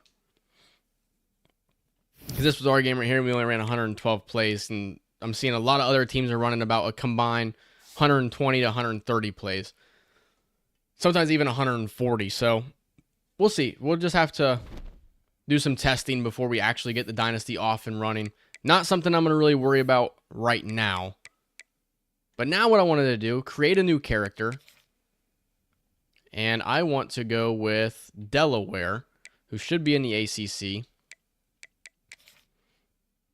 Ryan Carty is going to be the coach.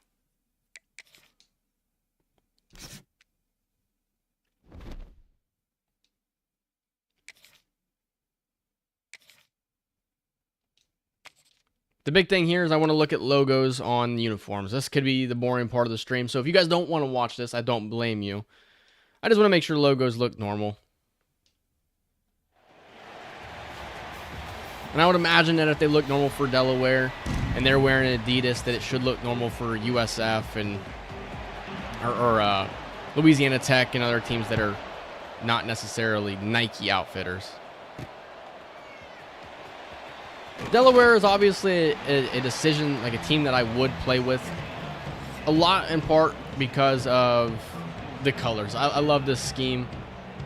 So far the logo looks good, so we should be good to go with playing with Delaware. Like if we wanted to.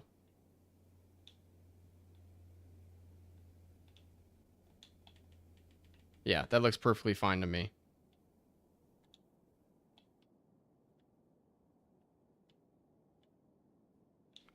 Louisiana Tech was a team like in last year's game that their logo looked really bad. So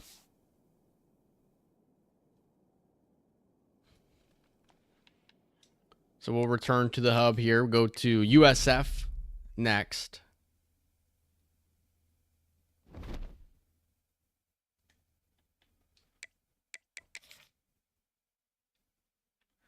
Should have them in the SEC.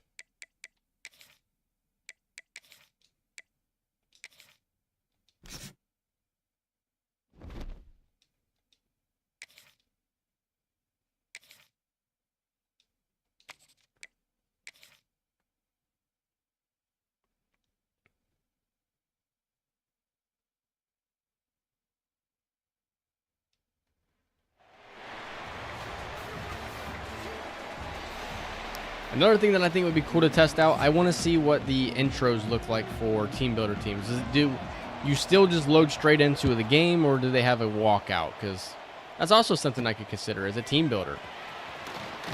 Jeez, he got lit up. So we'll look at the replay. Look at that SEC logo. Looks perfectly fine to me. Logo is good.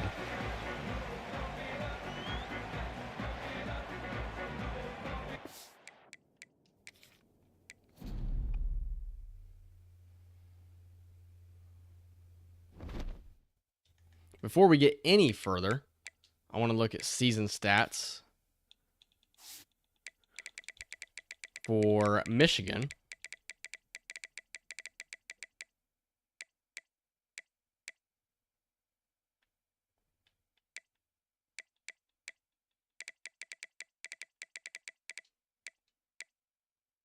And if we go to Jimmy Rolder's player card here and go to his stats, remember he did have a reception.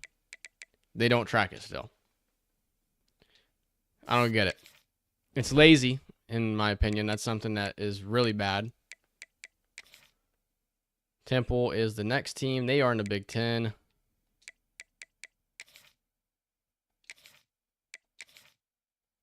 Temple was one team that I've really heavily considered making my dynasty team because of how bad they've been. Their updated uniforms are not in the game yet, so that's one thing that would hold me back just a little bit. But they've been really bad recently.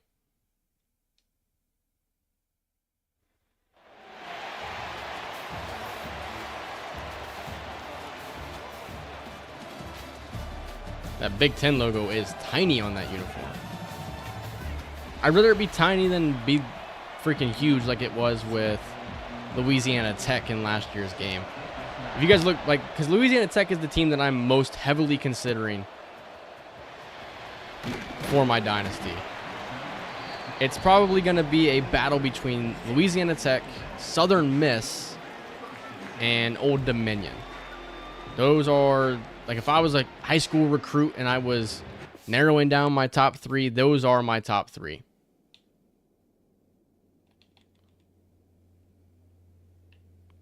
Yeah, that logo's a little tiny. I'm just going to write logo small.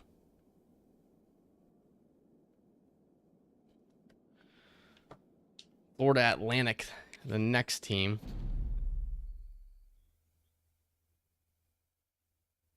Only 5 more to go, so not much longer, I guess. I think I put them in the SEC. Probably should have put Louisiana Tech in the Big 12.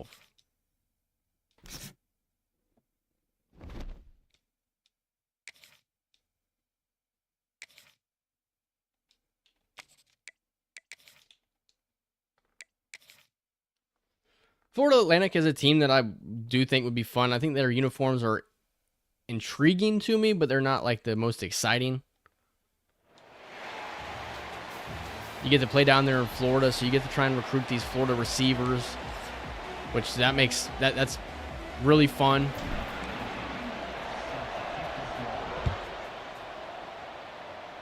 I think that is the one thing that makes Florida Atlantic a team that I would heavily consider. Is I think their uniforms overall aren't bad, and I think that you get the opportunity to try and recruit these Florida kids. That SEC logo is kind of weird on their uniforms, huh?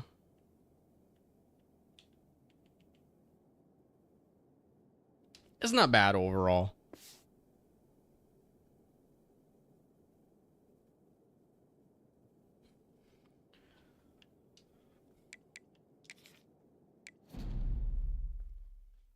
I know it's like an annoying thing to do this, but you know, if I'm going to be starting a dynasty with one of these teams, I want to make sure that when I look at their uniforms, I think they look good.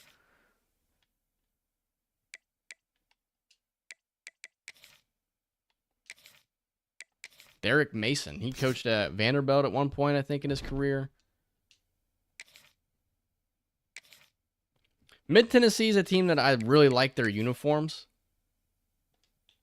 But I've done like a blue team before, and if I wanted to do another blue team, Old Dominion would be the team that I'd be more interested in doing. I just want to finish this up, and then we'll look at the rosters of these 8 teams. Kind of get an idea of what the rosters are looking like. This kick's going out of bounds for sure.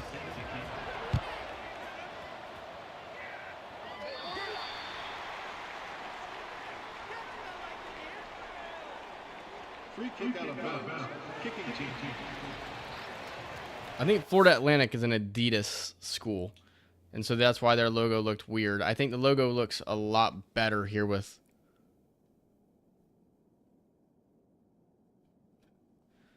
Middle Tennessee State. Let's look at Louisiana Tech. Honestly, with Louisiana Tech, there's a chance that I may not even put them in the SEC. I think I'd rather put them in the Big 12.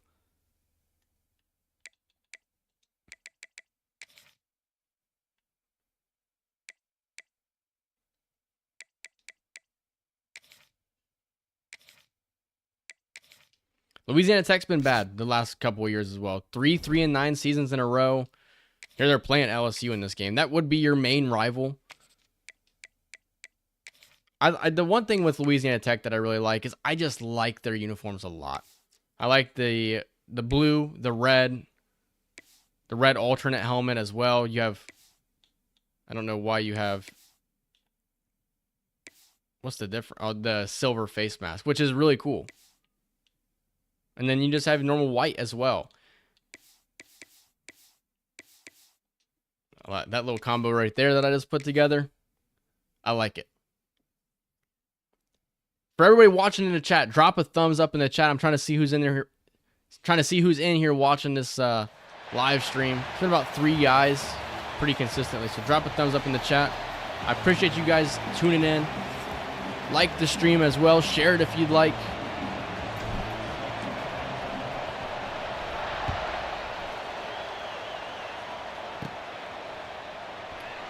The possibility of having LSU as a rival is what really, really intrigues me with Louisiana Tech. And I think I saw their uniform already. Their logo looks atrocious, which sucks because I think they'd be so fun to play with. Yeah, that's terrible. I mean, you could go independent with them if you wanted to. But that logo is pretty atrocious, unfortunately. Dang it. Because I like Louisiana Tech. You could keep them. I think, are they in the Sun Belt, I do believe? Let me see.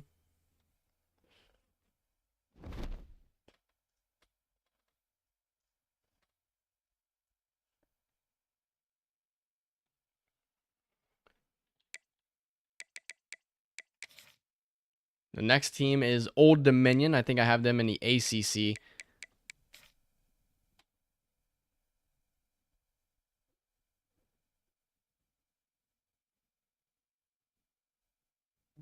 No, they're in the Conference USA.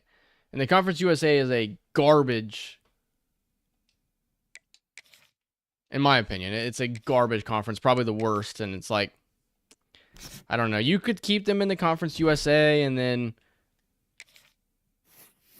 from there, I guess you could just make them go independents. But yeah, I mean, other than that, it's just some. Okay, I can't. That's annoying.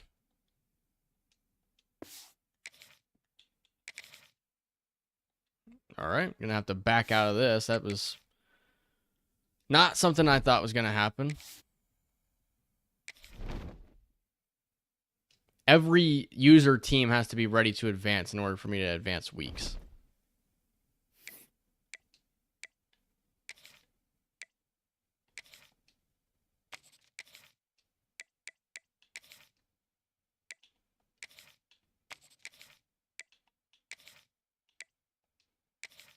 So I guess we could do the autopilot, and that should allow us to advance to the next week, maybe.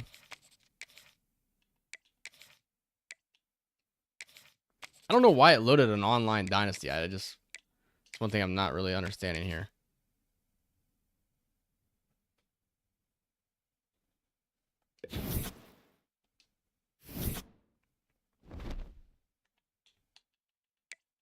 So now we can go to Old Dominion. They're a 1-star school. And I think that there's a really good chance they're the team that I'm choosing. Like, as it stands right now, you have the ability to have an excellent rivalry with Virginia Tech. So you get to play at Lane Stadium. Their uniforms are beautiful. I don't like these, like, weird retro style helmets. Not really a big fan of them. But I do love these base ones here. These are really slick looking helmets.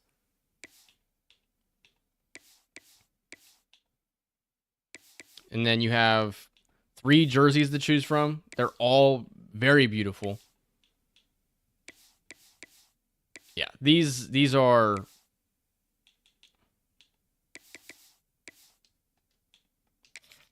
my favorite uniforms of the 8 teams that I have added here. You put them in the ACC, which I'm not extremely excited about playing ACC teams, but if you could play Clemson, Florida State, Miami, I think it's fun. And like I said, the rivalry potential with Virginia Tech is also really fun. The one thing I think really that holds me back from choosing them is the fact that I did a blue team last year in Utah State. Logo looks good with these guys, I think.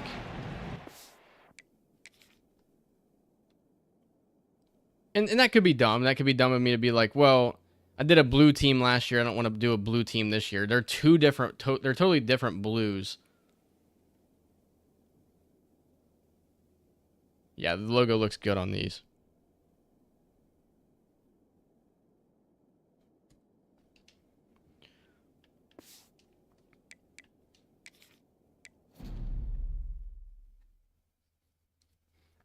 So right now, I think it's Old Dominion is up there. USF is up there. Another thing that I think would make USF an interesting choice. I like their uniforms. That's my first reasoning for why I think USF could be fun. The next reason is they're a team. It's going to be hard to rebuild a team here on this game. And if I'm not going to put out as much content, I think they're the most ready team to make a jump up. UCF has done it. So I think it could be really fun. Southern Miss, their uniforms are pretty, they're pretty bland. You could go white out if you wanted to, which is something that's cool. But I do like the yellow pants and the ability to have black helmet, black jerseys as a primary. I think it's pretty cool for Southern Miss. With Southern Miss as well, you get to go down in the South and try and recruit, which is fun. I think if I was going to eliminate any team right now, I think Middle Tennessee State is probably the first team that I'm eliminating. Probably then Florida Atlantic.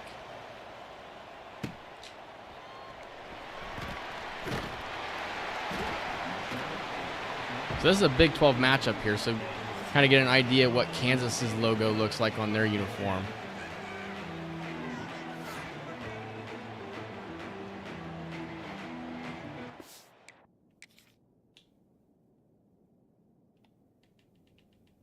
Yeah, that looks kind of bad, I can't lie.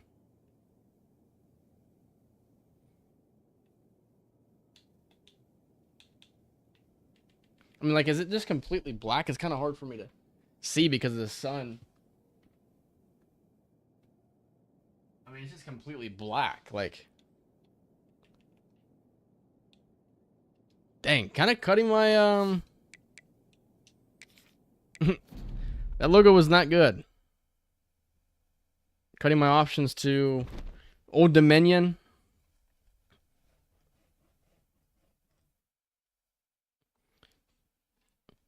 USF.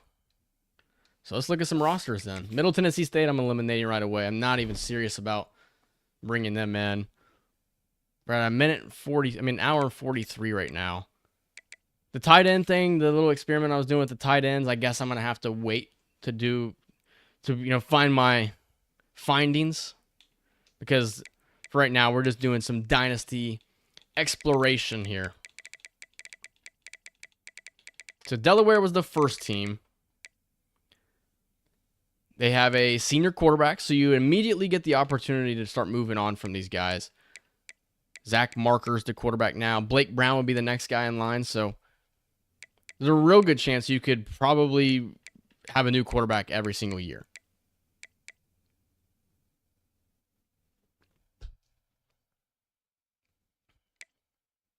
You got a solid senior running back. And my thing is, like, a lot of people are probably going to be doing a Delaware dynasty. Jake Thal, former Michigan guy. So he is somebody that would really make me want to play with Delaware. Got some seniors on here.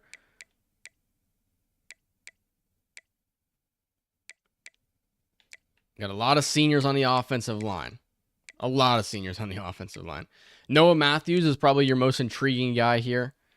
Being a sophomore at 71 overall. Seniors on the defensive tackle. At defensive tackle, so you need to make changes there.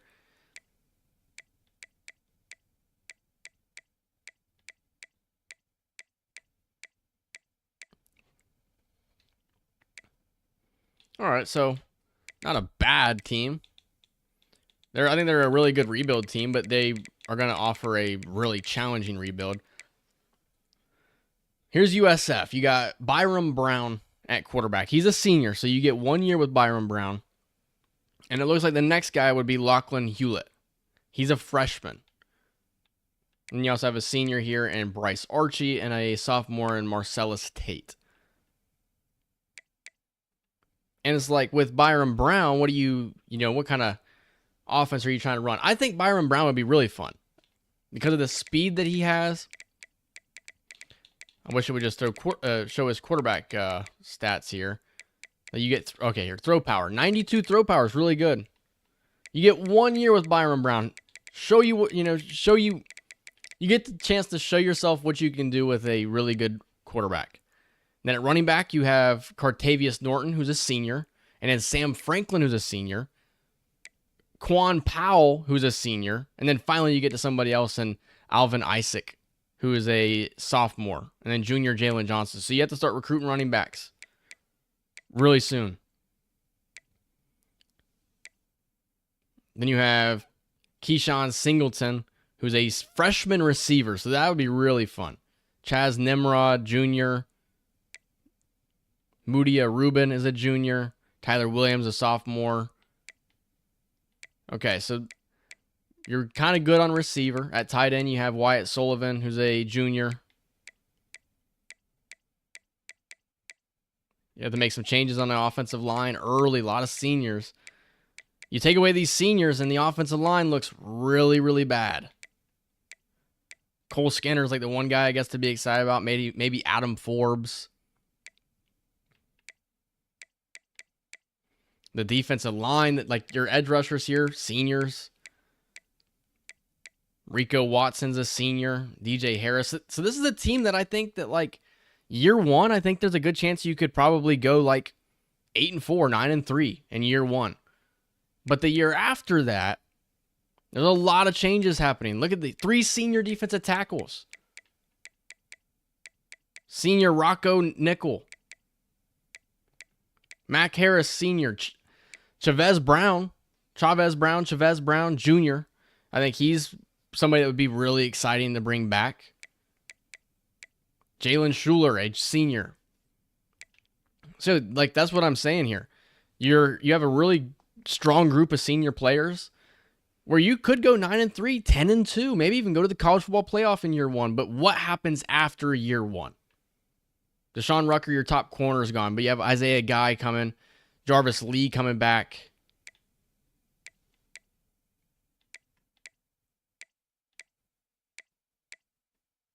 I think right now, USF's my top choice. I'm going to lock them into my final. Let me flip the page here. I want to write this down here.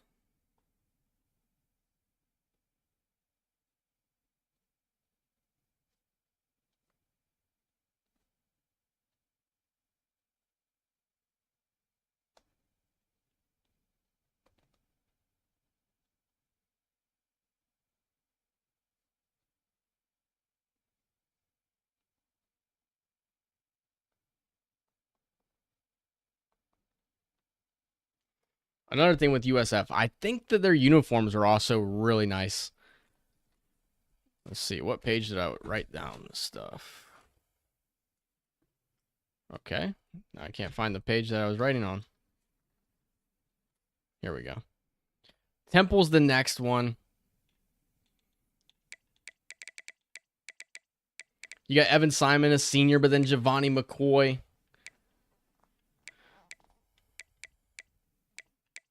You got some seniors there. A lot of senior receivers, so you'd have a new receiver class. You're good at tight end for a couple of seasons here. The offensive line is young, but bad, it looks like so far. A lot of sophomores, juniors.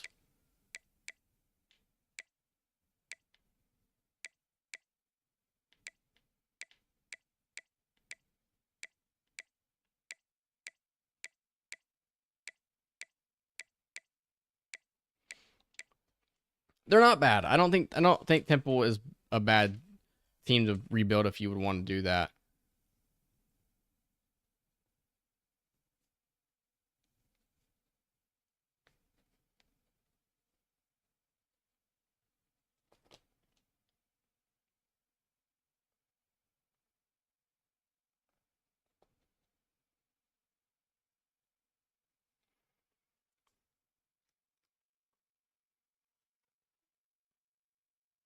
I thought their logo looked small as well. I don't know why I backed out completely. Florida Atlantic's the next one. Caden Veltkamp is your quarterback. Then Zach Gibson, a senior. Isaac Henley would be your next guy in line. But you would have Veltkamp for 2 years. Assuming he doesn't transfer out. You'd have, that's another thing. I want to establish, I don't know what kind of offense I want yet. I think a strong quarterback running offense is actually what I might be leaning towards. At first, I wanted like a pro-style, ground and pound, Wisconsin-style offense. Iowa-style offense. But now I'm thinking I want more of like what Notre Dame had last season, where they utilized their quarterback a lot and they ran their quarterback a lot. You know, I think that's a fun offense to run. A lot of quarterback powers and stuff like that. You know, I think early on, USF is going to give us the opportunity to run that. Another thing, and I want to be able to recruit running backs. And with a team like Florida Atlantic, man, you don't need to recruit running backs for a while.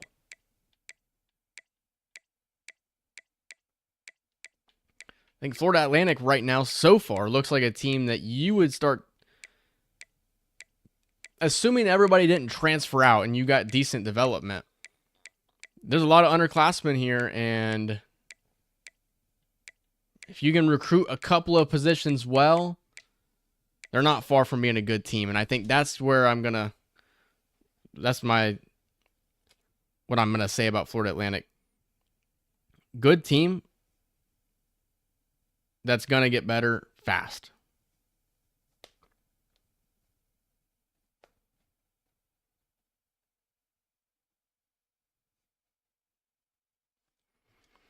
And that's why it's fun to sit down and actually look at these. I did it again. Look at these teams is because, I thought Louisiana Tech was my team the whole time. And as it stands, I don't know anymore. I think that when you really look at USF's roster, there's a lot of fun to be had there. Evan Bullock, somebody that I like for Louisiana Tech. He'd be fun to play with for a couple of seasons. I like him. I like Louisiana Tech. I do. I love their uniforms. But overall, with that logo problem that they have, it's not that. I don't know. It would bother me. They're a good team, and I did it again. Why do I keep doing that? They are a good team, though, to play with if you wanted to do a dynasty. Old Dominion, they have sophomore quarterback Colton Joseph. So here you go. If you want to do a quarterback running style offense, Colton Joseph and Old Dominion, you can do that. 86 speed, 80 overall. You could have him for more years than you would have the USF quarterback. They're also really young at running back. And then at receiver, their receiving core is pretty weak, but they're young. Solid freshman tackle. Their offensive line is weak. It's pretty weak. Chris Trinidad is an 83 overall edge rusher. Really good senior. Here's something I like. You don't really have to look at defensive tackle from the start.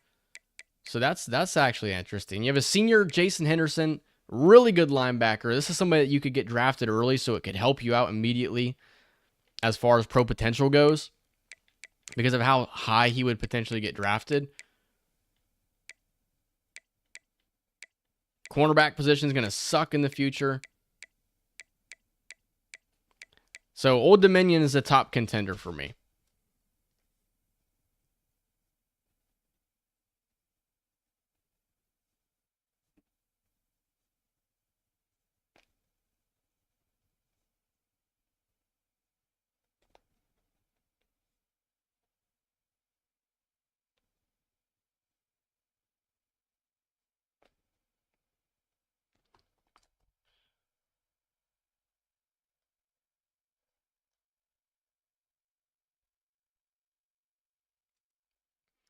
And at the end of the day, I hate to say it, but if the deciding factor is between Old Dominion and USF, I think USF is going to potentially win it because of the colors of their uniforms.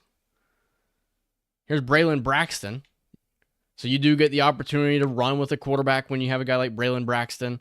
Jacoby Robinson, you could run with him as well. At running back, you have Matt Jones, who you'll be moving on from. But like I said, these logos on the uniform were atrocious, and it would bother me too much, I think.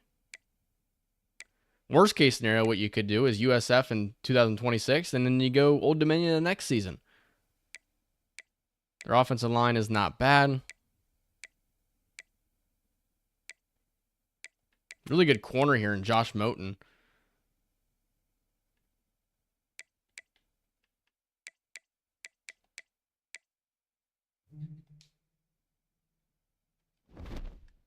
All right, I want to do... We have about 4 minutes until I'm getting off of here. I want to download the UGF Pandas. not the experts. It's his team.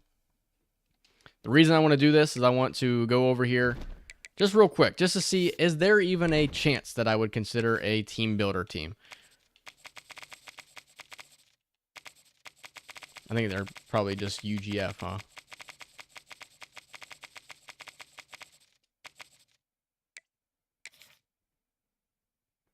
Because they added new stadiums, which is really good.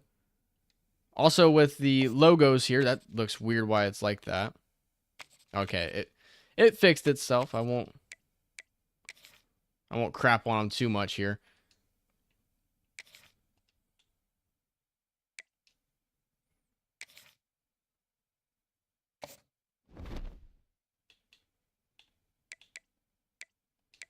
Let's see. Does it just load right into the action, or do they have team entrances now for Team Builder? I mean, it could just be super generic. Just something. And that immediately turns me off from wanting to do a Team Builder Dynasty. I want to have team entrances. I want to get hyped. I want to feel like this team is real. So we looked at Old Dominion's uniforms. We like those uniforms. They look really nice. How about USF's uniforms real quick? Let me make a note on my phone because I think we're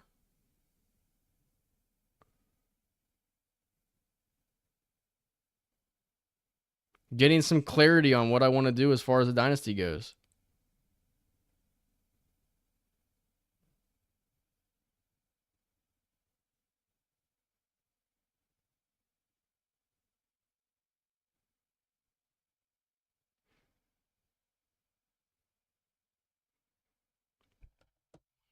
All right. Like I said, there's a chance with USF, right? There's a chance that you can find early success with them. The beautiful gold helmet with the green face mask. You got a throwback helmet. I like that. You have a white helmet, which USF has worn in the past. It's got a stripe, which I wish it didn't have that stripe.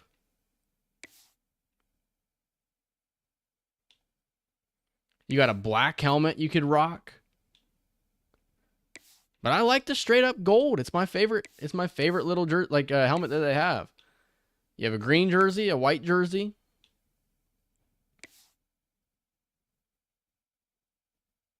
Here's your black jersey.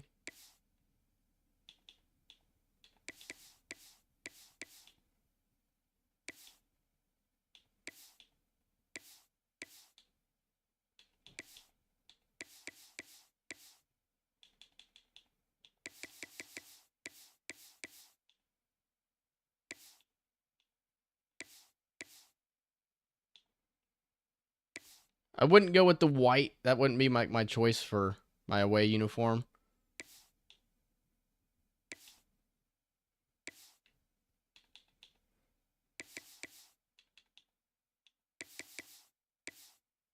That right there would probably be my away. Or maybe something like that.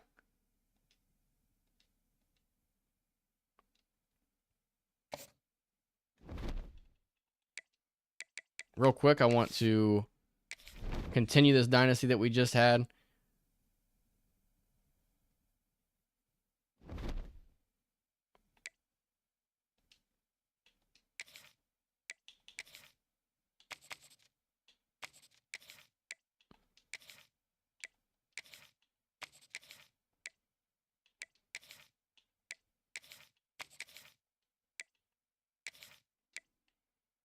Actually, let's just load.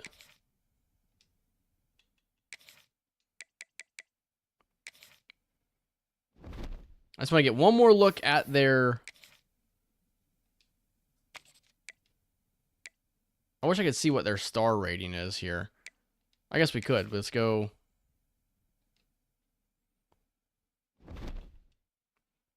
It gives us an opportunity real quick to go to my school.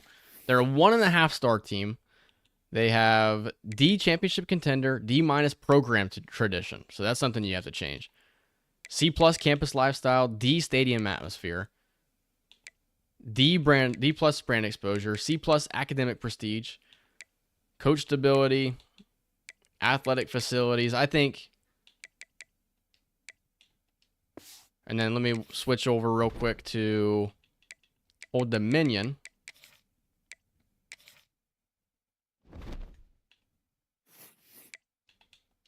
Like I said, the question really is, do you want to play with another team that's blue?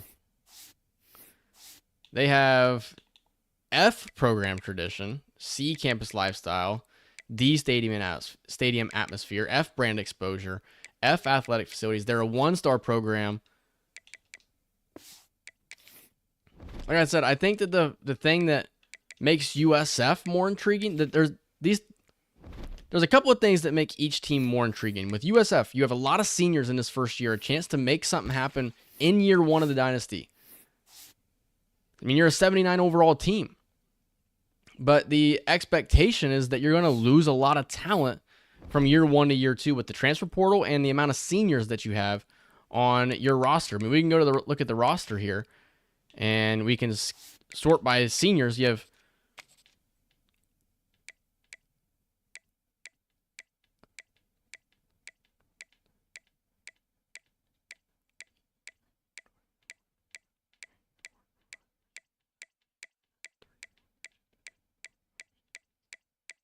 You have 38 seniors on this team. That's a lot. And among your top players on the roster, you have Wyatt Sullivan, who's a junior. And you have a couple of other juniors down here, but like majority of them are seniors. So there's a chance you make something happen in year one. With Old Dominion, there is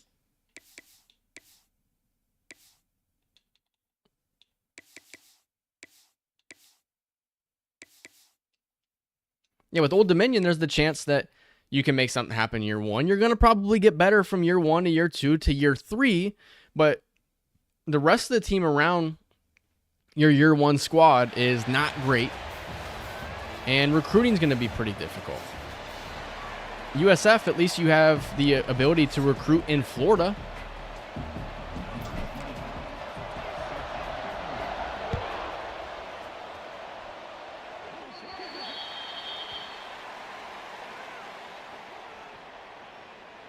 Free kick out of bounds. Kicking team. Let's see what Missouri's logo looks like, about how big it is.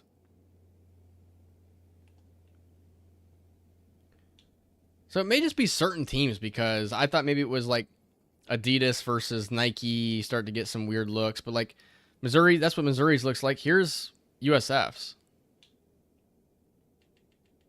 I think it looks good with Adidas. I mean, I wish the colors were swapped and it was green outline with gold SEC, but I mean, we already talked about Old Dominion. I think we liked theirs.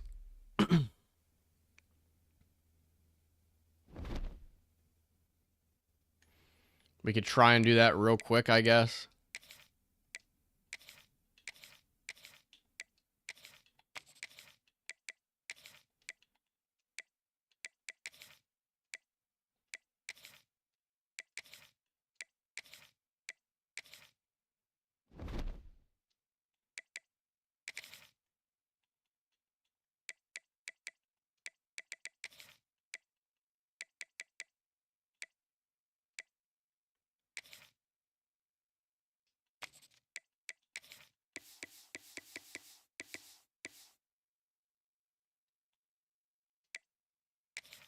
Just real quick, we'll look at these, and then from there, I'm going to wrap up the stream. It's Old Dominion. It's USF. You let me know. It's the Old Dominion Monarchs or the USF Bulls. You can say the University of Southern Florida or South Florida Bulls. You don't say University of Southern California. You say USC, though, so. With USF, who's your rival going to be? You know, you could have Miami, you could have Florida, Florida State. Those could all be your rivals. With Old Dominion, you have a clear-cut rival, and that is Virginia Tech. That's your rival.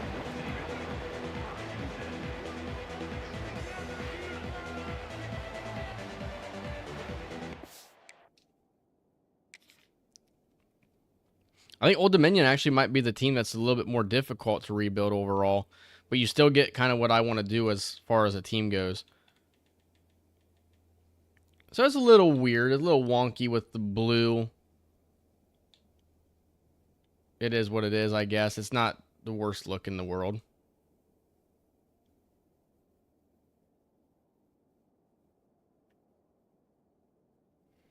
I mean, that's what Virginia Tech looks like, so. At the end of the day, it's not too bad. Old Dominion is also Under Armour, so we are changing it up. We're not doing Nike, we're doing Under Armour or Adidas. What do you want? You want it? You want Under Armour, you want Adidas. Anyway, this stream's getting on for way too long. I'm starting to act pretty goofy, and it's time to get out of here. Let me know in the comments if you guys go back and watch this. I'll probably run a poll on the community page with Old Dominion or USF just to see what you guys are thinking. Let me know. I'll do some research on each of the teams, what their last couple of seasons have looked like in real life, what their coaching histories look like. All that stuff will go into account. And then I'll let you guys kind of have a say as well. But that's going to end off this live stream. Hope you guys enjoyed it. If you did, leave a like, comment if you're rewatching it, subscribe, share it, everything like that.